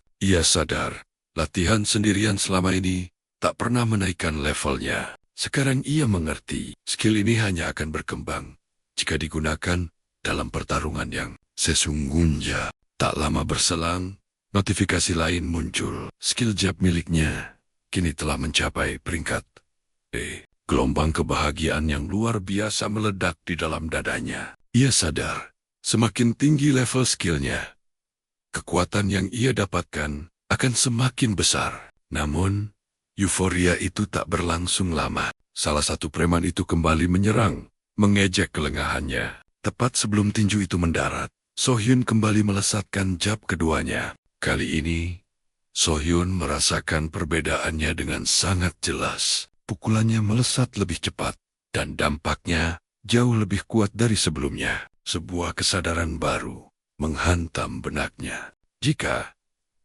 peningkatan kekuatan ini terus berlanjut, mungkin ia benar-benar punya kesempatan untuk melawan Hajun. Duak. Satu hantaman telak kembali mendarat di wajah lawannya, membuatnya mengerang kesakitan sambil memegangi hidungnya yang malang. Melihat bos mereka tersungkur, para kroco lainnya menggeram marah, bersiap mengeroyok Sohyun secara bersamaan. Dan tepat di saat genting itu, sebuah jendela notifikasi biru berpendar di hadapannya. Quest baru telah aktif. Misi, tumbangkan kelima preman di hadapanmu. Hadiah yang ditawarkan adalah sebuah kartu perak misterius. Akan tetapi, quest ini menyembunyikan sebuah syarat rahasia yang sama sekali belum bisa ia pahami. Sohyun langsung teringat. Inilah quest yang sempat muncul sekilas tadi. Ia curiga, jangan-jangan pilihan untuk menyerah adalah bagian dari kondisi tersembunyi itu. Namun, tak ada waktu untuk berpikir. Kelima lawannya sudah bergerak maju dengan niat membunuh yang pekat. Tubuhnya gemetar hebat. Rasa takut yang dingin merayap di tulang punggungnya hingga air mata nyaris tumpah. Tapi di dalam hatinya, ia berteriak, menyerah bukanlah pilihan. Jika ia mundur sekarang, kartu itu akan lenyap begitu saja. Dan semua penderitaannya akan berakhir sia-sia. Dengan napas yang memburu dan tekad yang mulai goyah, api perlawanan di dalam diri Sohyun menolak untuk padam. Ia harus menghadapi mereka semua. Rasa takut itu begitu nyata dan mencekik. Tapi untuk pertama kalinya, ia memutuskan untuk tidak lari. Sohyun menguatkan batinnya. Dia sadar betul situasinya. 1 lawan 5. Sebuah pertarungan yang nyaris mustahil untuk dimenangkan. Namun, hasrat yang membara untuk mendapatkan kartu hadiah itu memaksa tubuhnya yang gemetar untuk bergerak. Mahu. Otaknya berputar cepat, mengkalkulasi kemungkinan terburuk. Satu pukulan telak dari masing-masing mereka saja sudah cukup untuk membuatnya terkapar. Meski begitu, kakinya tetap melangkah maju. Tanpa keraguan sedikitpun, Sohyun melesat dan menghantamkan tinjunya tepat ke hidung orang pertama. membuat lawannya terkejut bukan main. Mereka benar-benar meremehkannya, mengira dia hanyalah bocah lemah dengan kemampuan tinju kelas teri. Saat pria itu hendak membalas, Soyun bergerak secepat kilat. Sebuah jab lurus mendarat sempurna di rahangnya. Buk, hanya dengan satu serangan itu, tubuh lawannya langsung ambruk ke tanah. Tak sadarkan diri, melihat rekan mereka tumbang seketika. Keempat pria lainnya dilanda kepanikan dan segera berusaha membangunkannya. Mereka mengira temannya sudah tewas, terus memanggil namanya dengan suara gemetar penuh ketakutan. Pemandangan itu membuat jantung Soyun mencelos. Rasa takut bahwa ia mungkin telah membunuh seseorang menjalari dirinya, tapi setelah mendengar mereka sadar bahwa pria itu hanya pingsan, Soyun akhirnya bisa bernapas dengan sedikit lega. Dari insiden ini, Soyun belajar satu hal penting. Pukulan telak ke arah dagu bisa melumpuhkan kesadaran lawan dalam sekejap. Satu berhasil dijatuhkan, tapi dia sadar pertarungan masih jauh dari kata usai. Masih ada 4 lawan lagi. Dengan amarah yang meluap-luap, keempat pria itu kini mengejarnya, ingin membalas dendam atas apa yang menimpa teman mereka. Soyun berlari sekuat tenaga sambil berteriak mencoba menjelaskan bahwa orang itu belum mati. Namun, kata-katanya justru bagai bensin yang menyiram api amarah mereka. Sambil berlari, otak Soyun berputar kencang. Dia tahu, jika sampai tertangkap, semua akan berakhir. Dia harus mengandalkan strategi, bukan sekadar kekuatan kasar. Tanpa ia sadari, langkah kakinya membawanya masuk ke dalam sebuah gang yang sempit dan buntu. Situasi ini memberinya sedikit keuntungan. Lawan hanya bisa menyerang satu persatu. Namun, tubuh Soyun sudah berada di ambang batasnya. Napasnya tersengal-sengal. Setiap tarikannya terasa berat seolah staminanya telah terkuras hingga tetes terakhir. Melihat kondisinya yang menyedihkan, para pengejarnya mulai tertawa mengejek, meremehkan Soyun yang mereka anggap hanya bisa mengandalkan jab tinju. Dalam kondisi terjepit seperti ini, peluang Soyun untuk menang secara matematis adalah 0. Dan di saat itulah, Soyun memutuskan untuk memakai kartu andalannya. Ia mengaktifkan kemampuan pemulihan stamina dari kartunya. Seketika, sebuah pil berwarna hijau terang muncul di telapak tangannya. Dan tanpa ragu, ia langsung menelannya. Dalam sekejap, gelombang energi dahsyat membanjiri tubuh Soyun. Seolah staminanya baru saja diisi ulang hingga penuh. Para lawannya bahkan tak sempat berkedip. Salah satu dari mereka melompat maju untuk menyerang dengan membabi buta. Namun, Soyun kini bergerak di level yang berbeda. Tepat sebelum pukulan itu mendarat, sebuah jab secepat kilat menghantam wajah lawannya. Dan itu baru permulaan. Soyun menghujaninya dengan rentetan pukulan bertubi-tubi tanpa henti, hingga pria itu jatuh terkapar tak berdaya. Menyaksikan perubahan kekuatan yang begitu drastis, dua pria yang tersisa hanya bisa membeku di tempat, syok dan tak percaya dengan pemandangan di depan mata mereka. Di dalam benaknya, Soyun merasakan sebuah keyakinan diri yang belum pernah ia rasakan seumur hidupnya. Tubuhnya terasa sangat ringan, seolah ia bisa melancarkan ribuan jab tanpa lelah. Bahkan, sebuah pikiran yang sangat berani mulai terbentuk. Jika dia bisa mempertahankan kondisi ini, mungkin saja dia benar-benar punya kesempatan untuk mengalahkan Hajun, target utama dari quest besarnya. Sohyun tahu, hadiah untuk menumbangkan Hajun adalah kartu platinum yang levelnya dewa. Tapi ia juga sadar betul, Hajun bukanlah lawan yang bisa diremehkan. Dua tubuh telah terkapar tak berdaya di tanah, menyisakan 3 lawan terakhir yang berdiri menghadangnya. Ketiganya saling melempar pandang tak percaya, menyaksikan rekan mereka binasa satu persatu. Namun, keterkejutan itu seketika berubah menjadi kobaran api dendam yang membara di mata mereka. Mereka bertekad, nyawa rekan mereka harus dibayar tuntas. Walau Sohyun menegaskan, mereka hanya pingsan. Tanpa basa-basi, ia melesat maju untuk menyerang lebih dulu. Ia memanfaatkan gang sempit itu sebagai arenanya, memaksa mereka bertarung 1 lawan 1. Satu hantaman telak mendarat di dagu. Dalam sekejap, Ketiganya langsung tumbang tak sadarkan diri, bahkan tanpa sempat membalas. Saat musuh terakhir ambruk, jendela misi Sohyun pun resmi berakhir. Tapi tunggu, ada yang ia ingat. Di awal misi tertulis soal kondisi tersembunyi yang tanpa disangka telah berhasil ia penuhi.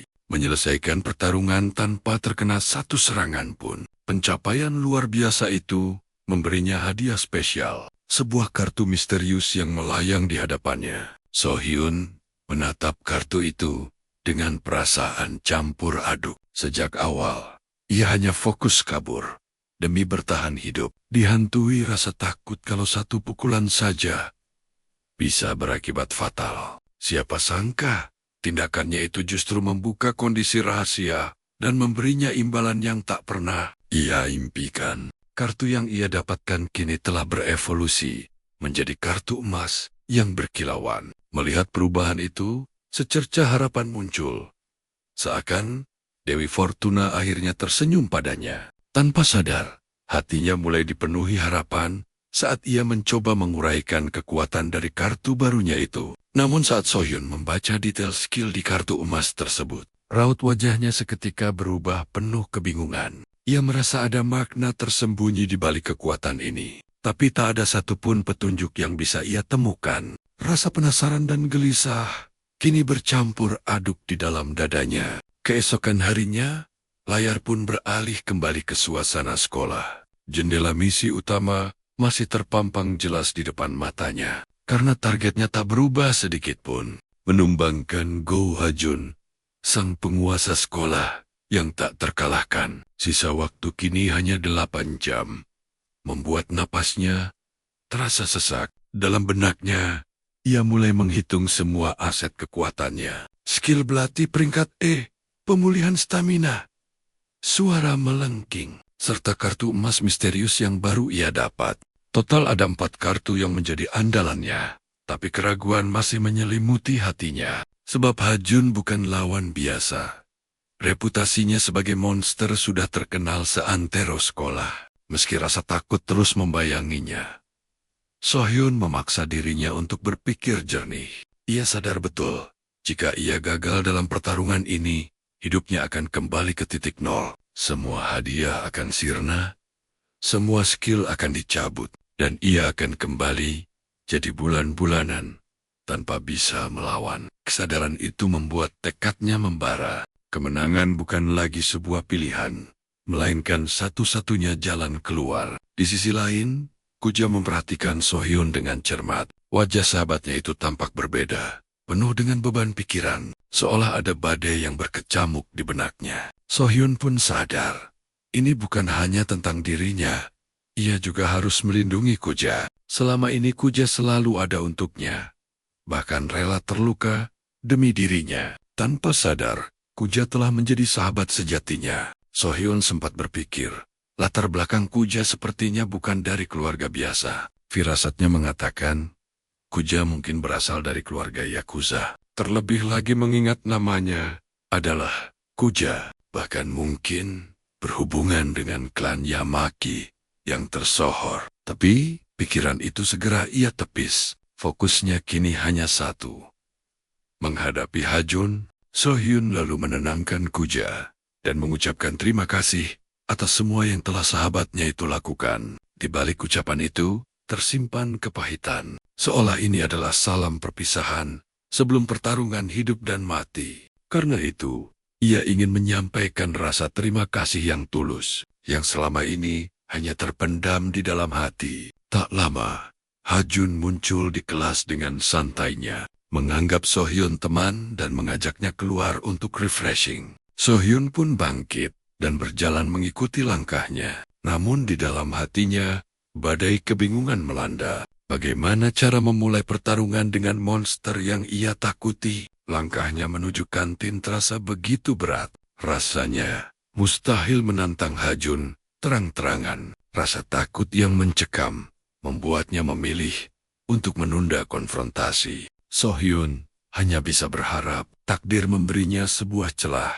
Dan benar saja, sebuah insiden kecil memecah keheningan. Seorang siswa tak sengaja menabrak Ha-jun membuat es krim di tangannya jatuh berantakan. Dalam sekejap, atmosfer di sekitar mereka membeku. Cengkeraman tangan Hajun terasa mematikan, membuat udara terasa begitu berat. Menyaksikan itu, sebuah dorongan kuat membakar jiwa Sohyun. Inilah saatnya, kesempatan emas untuk memicu pertarungan yang ia inginkan. Jantungnya berdebar menggila, rasa takut nyaris meremukkan tulangnya. Tapi Sohyun memaksa kakinya melangkah, menghentikan Hajun dengan umpatan tajam. Umpatan itu sukses membuat Hajun terdiam.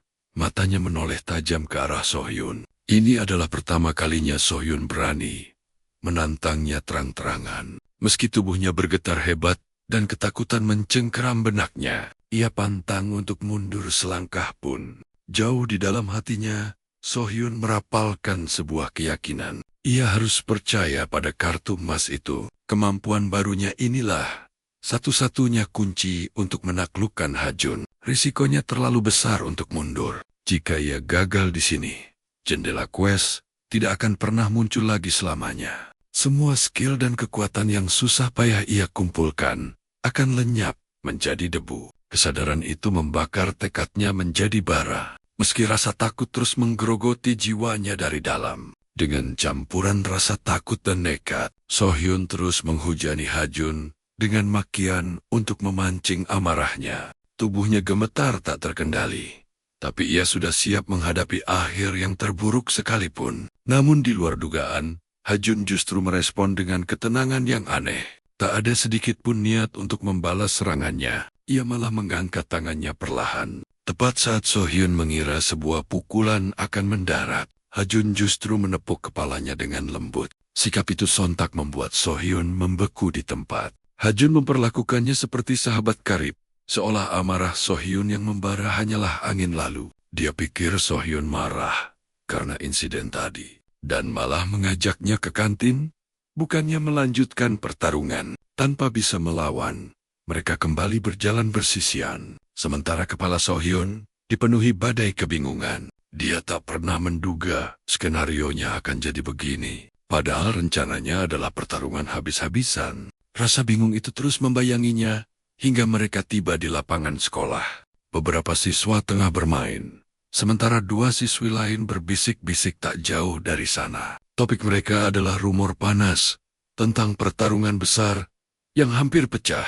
Nama Hajun disebut, lalu diikuti oleh nama Kim Sohyun. Gosip menyebar secepat kilat. Sohyun yang menantang Hajun. Tapi, entah bagaimana kini mereka malah jadi teman baik. Sohyun, yang duduk di tangga, tak sengaja mendengar percakapan itu. Dadanya terasa sesak seketika. Dia tak pernah menyangka situasinya akan menjadi serumit ini. Di satu sisi, Hajun benar-benar menganggapnya sahabat. Tapi di sisi lain, waktu quest terus berdetak. Gagal berarti kehilangan segalanya. Tak lama, Kuja datang menghampirinya. Wajah muram Sohyun langsung disadari olehnya. Akhirnya Sohyun pun mengaku.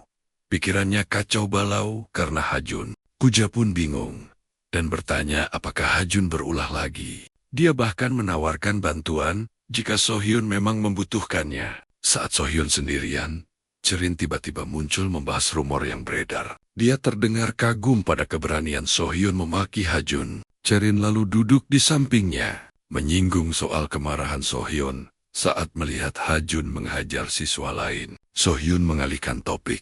Ia justru balik bertanya, kenapa Cherin bisa berteman dengan monster seperti Hajun?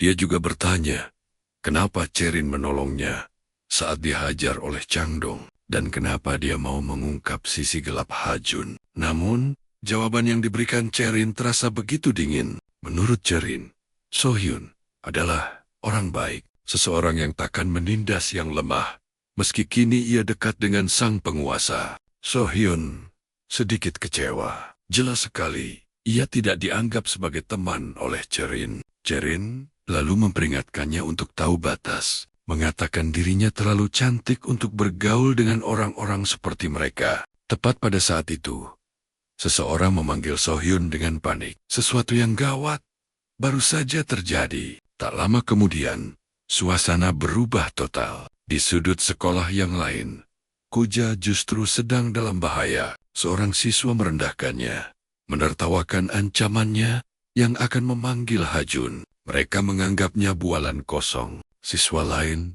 ikut menyoraki. Mereka tahu Kuja adalah teman Sohyun, dan itu membuat mereka semakin menjadi-jadi. Ketegangan mencapai puncaknya saat salah satu dari mereka melangkah maju. Niatnya untuk menghajar Kuja sudah di ujung tanduk. Namun tepat di detik itu, Hajun muncul, membelah kerumunan. Kehadirannya membungkam segalanya. Dengan aura sedingin es, ia bertanya kenapa namanya diseret, lalu berdiri menantang Kuja. Mengumpulkan sisa-sisa keberaniannya, Kuja akhirnya memberanikan diri untuk bicara. Dia memohon agar Sohyun tak lagi ditindas, hanya karena dia dianggap tidak sekuat yang lain. Tapi permohonan itu justru menyulut api amarah Hajun. Tanpa ampun, sebuah tamparan keras mendarat telak, membanting tubuh Kuja ke tanah. Hanya dengan satu serangan, Kuja langsung tersungkur tak berdaya. Semua mata terbelalak ngeri, tak percaya betapa mudahnya Hajun menjatuhkan seseorang.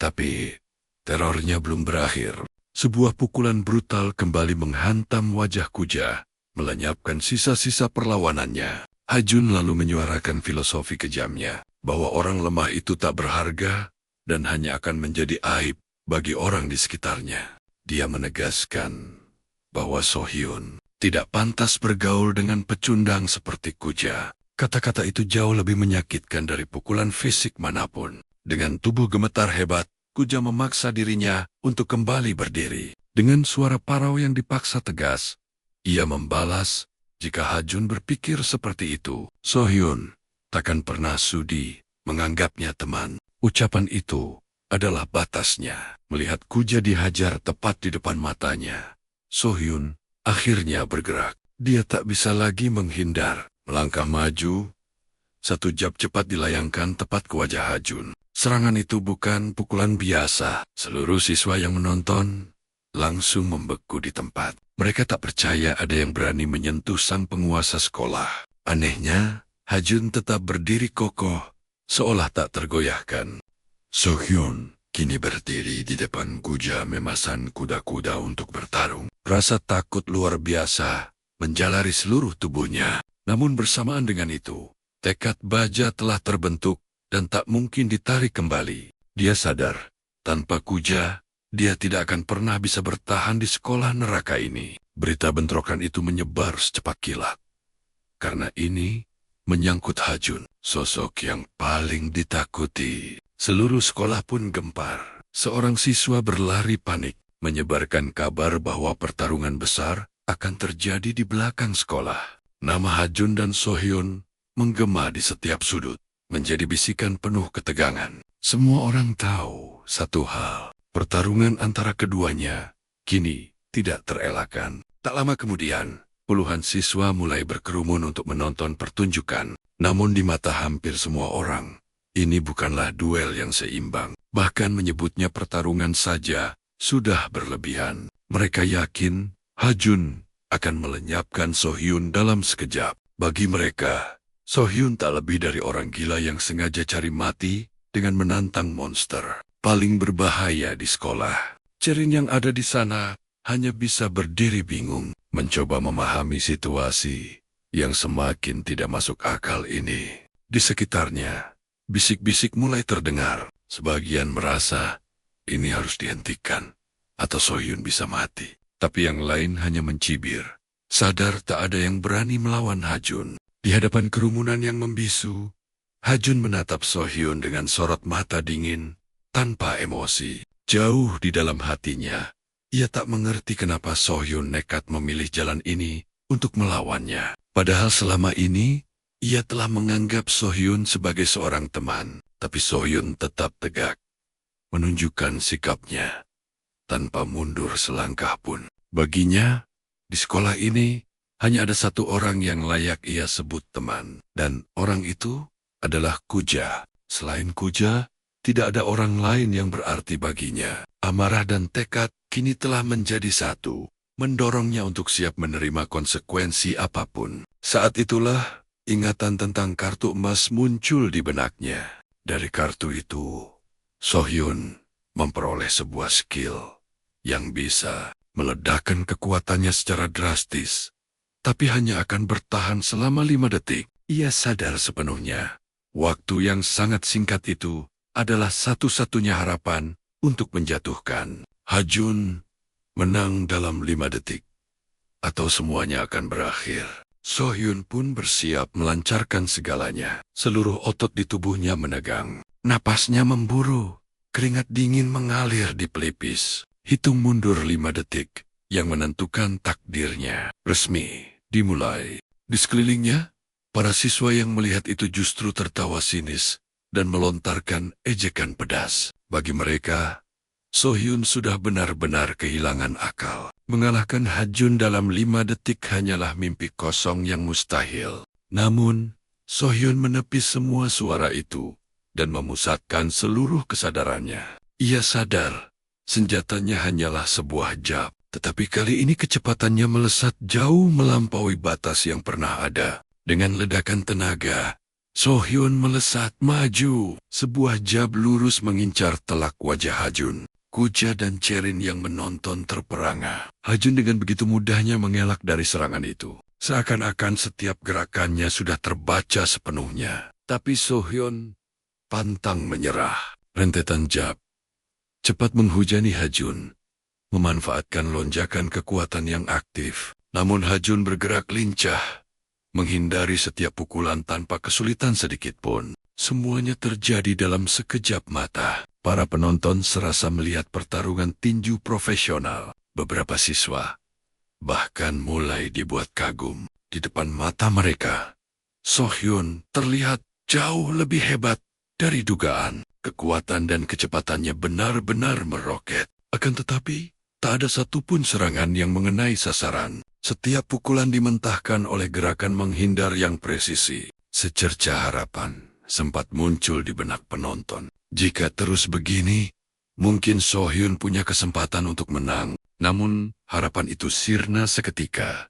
Terhapus oleh keyakinan mutlak bahwa Hajun mustahil dikalahkan. Changdong, yang juga menonton pertarungan itu, merasakan sesuatu yang ganjil. Dia ingat Sohyun hanya bocah yang bertarung monoton dengan jab, dan pola itu tak berubah sama sekali. Jab demi jab dilancarkan tanpa henti. Tapi semuanya sia-sia. Perlahan, stamina Sohyun mulai terkuras. Napasnya mulai terengah-engah. Lengannya terasa berat, dan keringat membasahi sekujur tubuhnya. Walau begitu, dia memaksakan diri untuk terus maju, mengumpulkan sisa-sisa keberaniannya. Saat dia menyerang lagi, Hajun tak lagi hanya menghindar. Satu pukulan telak mendarat tepat di perut Sohyun. Dampaknya membuat tubuhnya tertekuk dan langsung tersungkur. Rasa sakit yang luar biasa menjalar ke seluruh tubuhnya. Pandangannya berputar.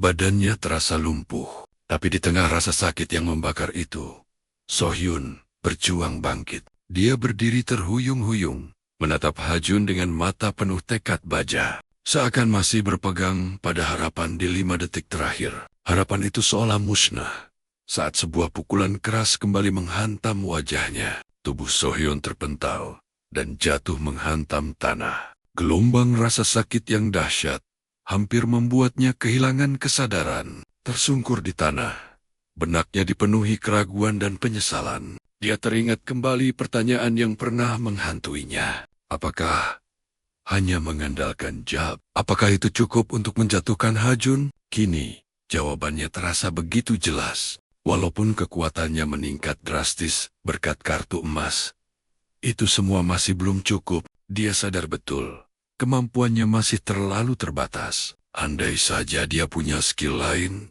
teknik bertarung yang lebih hebat, mungkin hasilnya akan berbeda. Tapi kenyataan tak seindah angan-angan. Kartu itu hanya memberinya 5 detik kekuatan ekstra, dan waktu berharga itu hampir berakhir.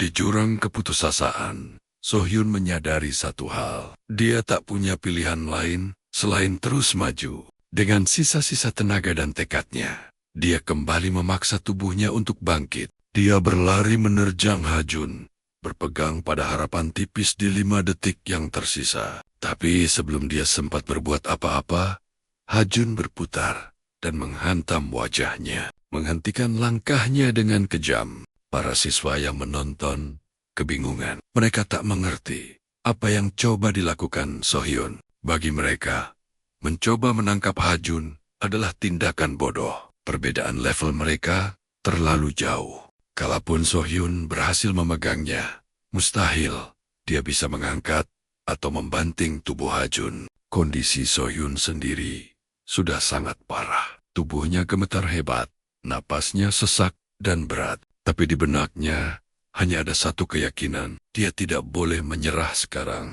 Dia terus menunggu, mencari celah yang sempurna. Momen di mana 5 detik penentu itu bisa digunakan secara maksimal. Tanpa sadar, Sohyun mengaktifkan skill suaranya. Dia berlari sambil berteriak ke arah Hajun. Seluruh tekadnya tertuang dalam gerakan nekat itu.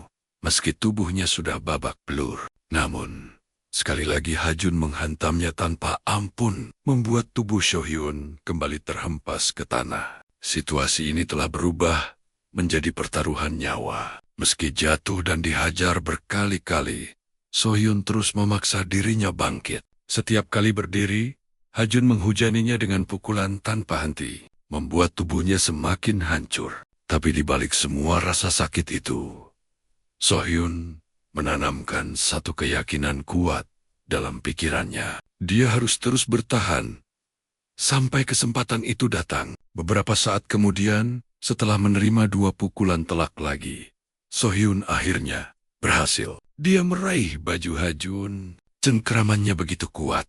Tubuhnya menempel erat, seolah tak akan pernah melepaskannya lagi. Apapun risikonya. Saat itulah matanya berkilat. Kesempatan emas yang dinanti-nanti akhirnya tiba. Tanpa pikir panjang, Sohyun menelan pil pemulihan miliknya. Seketika, staminanya yang terkuras habis, kembali terisi penuh. Cengkramannya pada Hajun mengerat tajam, membuat semua orang terbelalak menyaksikan perubahan drastis itu. Kepanikan mulai menjalar di antara para siswa.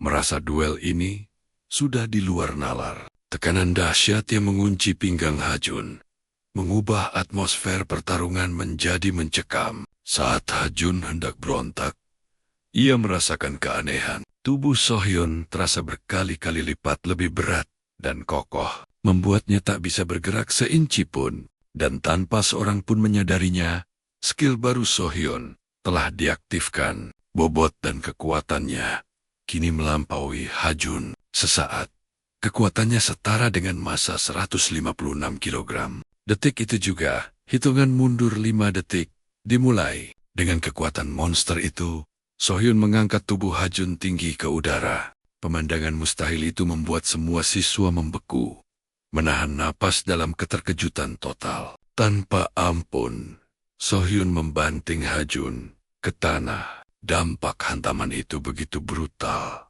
Dan sebelum Hajun sempat bereaksi, Sohyun sudah bergerak lagi. Cengkeramannya terlepas.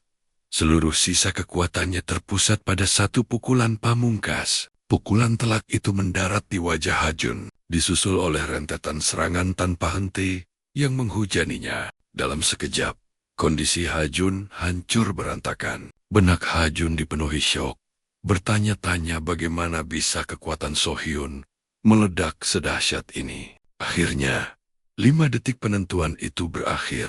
Hajun memang belum pingsan, tapi tubuhnya sudah remuk redam. Kekalahan sang penguasa sudah mutlak, tapi tepat saat itu, tubuh Sohyun akhirnya mencapai batasnya. Kekuatan pinjaman itu sirna, dan Sohyun pun ambruk, tak sadarkan diri di tempat. Namun yang terpenting, quest yang membelenggunya akhirnya tuntas. Berita itu langsung membuat seisi sekolah gempar. Tak ada yang percaya dengan mata kepala mereka sendiri bahwa Sohyun benar-benar menumbangkan sang tiran sekolah. Tepat di ambang kesadarannya, sebuah notifikasi sistem muncul di hadapan Sohyun, memberitahukan ia mendapat kartu platinum sebagai hadiah. Dengan sisa-sisa kesadarannya, Sohyun menerima hadiah itu. Tepat sebelum kegelapan menelannya sepenuhnya, jatuhnya sang penguasa menjadi titik balik yang mengguncang segalanya.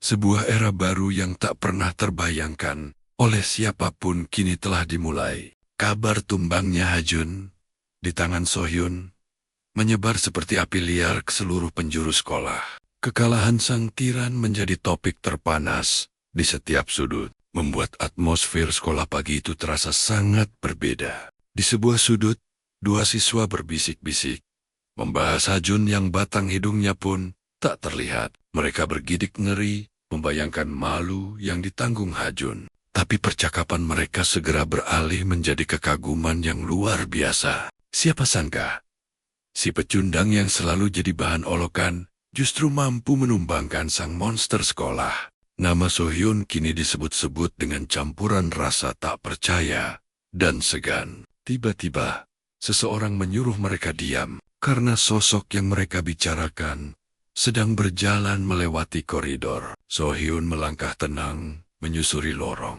Sementara semua mata kini tertuju padanya tanpa terkecuali. Terdengar bisikan di sana-sini yang menyebutnya sebagai penguasa baru di sekolah. Sohyun mendengar semuanya dengan perasaan campur aduk. Jauh di lubuk hatinya, ia tak mengerti bagaimana situasinya bisa jadi seperti ini. Tak lama, Sohyun masuk ke kamar mandi untuk menenangkan pikiran. Dia mengeluarkan kartu platinum, hadiah kemenangannya. Tatapannya pada kartu itu penuh dengan rasa tak percaya. Kemenangannya atas Hajun masih terasa seperti mimpi.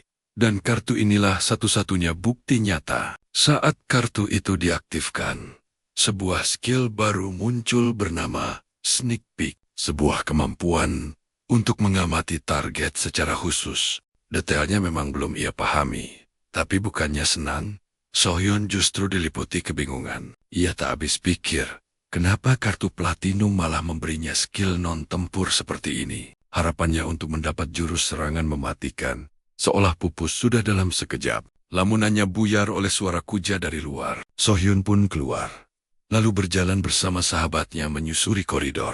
Begitu mereka muncul, tatapan menusuk dari seluruh siswa kembali terarah pada Sohyun. Dia kini menjadi pusat perhatian. Sosok yang kini dianggap sebagai raja baru sekolah. Kuja pun ikut merasa canggung. Sadar semua mata mengawasi mereka berdua. Dengan suara pelan, Sohyun meminta maaf.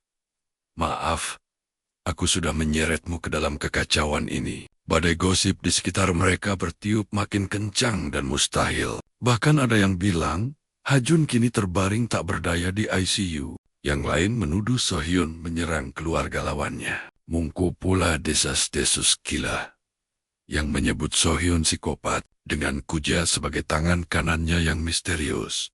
Mendengar rentetan kesalahpahaman konyol itu, Sohyun hanya bisa menghela napas berat, lelah, sekaligus tak percaya. Di tengah lamunannya, Sohyun tak sengaja menubruk seseorang. Saat mengangkat wajah, 3 siswa berbadan kekar telah berdiri mengepungnya. Pemimpin mereka maju, memperkenalkan diri sebagai Le Hyundong, ketua angkatan tahun pertama. Dengan penuh takzim, ketiganya serempak membungkuk dalam-dalam di hadapan Sohyun. Sebuah penghormatan wajar bagi sang penguasa baru, SMA, Gangbuk Seo. Sohyun yang panik, buru-buru menyuruh mereka untuk bangkit. Ia cemas, tatapan penasaran mulai tertuju ke arah mereka. Tapi penolakannya justru memicu salah paham. Mereka pikir Sohyun tak sudi menerima mereka sebagai pengikut.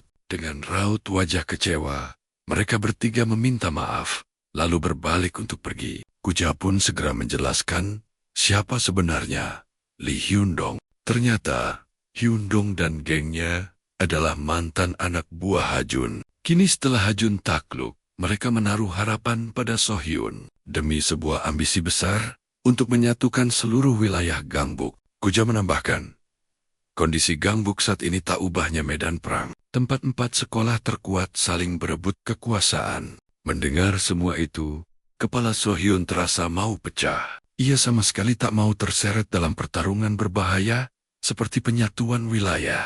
Satu-satunya keinginannya adalah menjalani hidup yang damai dan normal. Namun, tepat saat para siswa tahun pertama itu berjalan lesu, sebuah jendela quest tiba-tiba berkilau di hadapan Sohyun. Sistem memberinya notifikasi.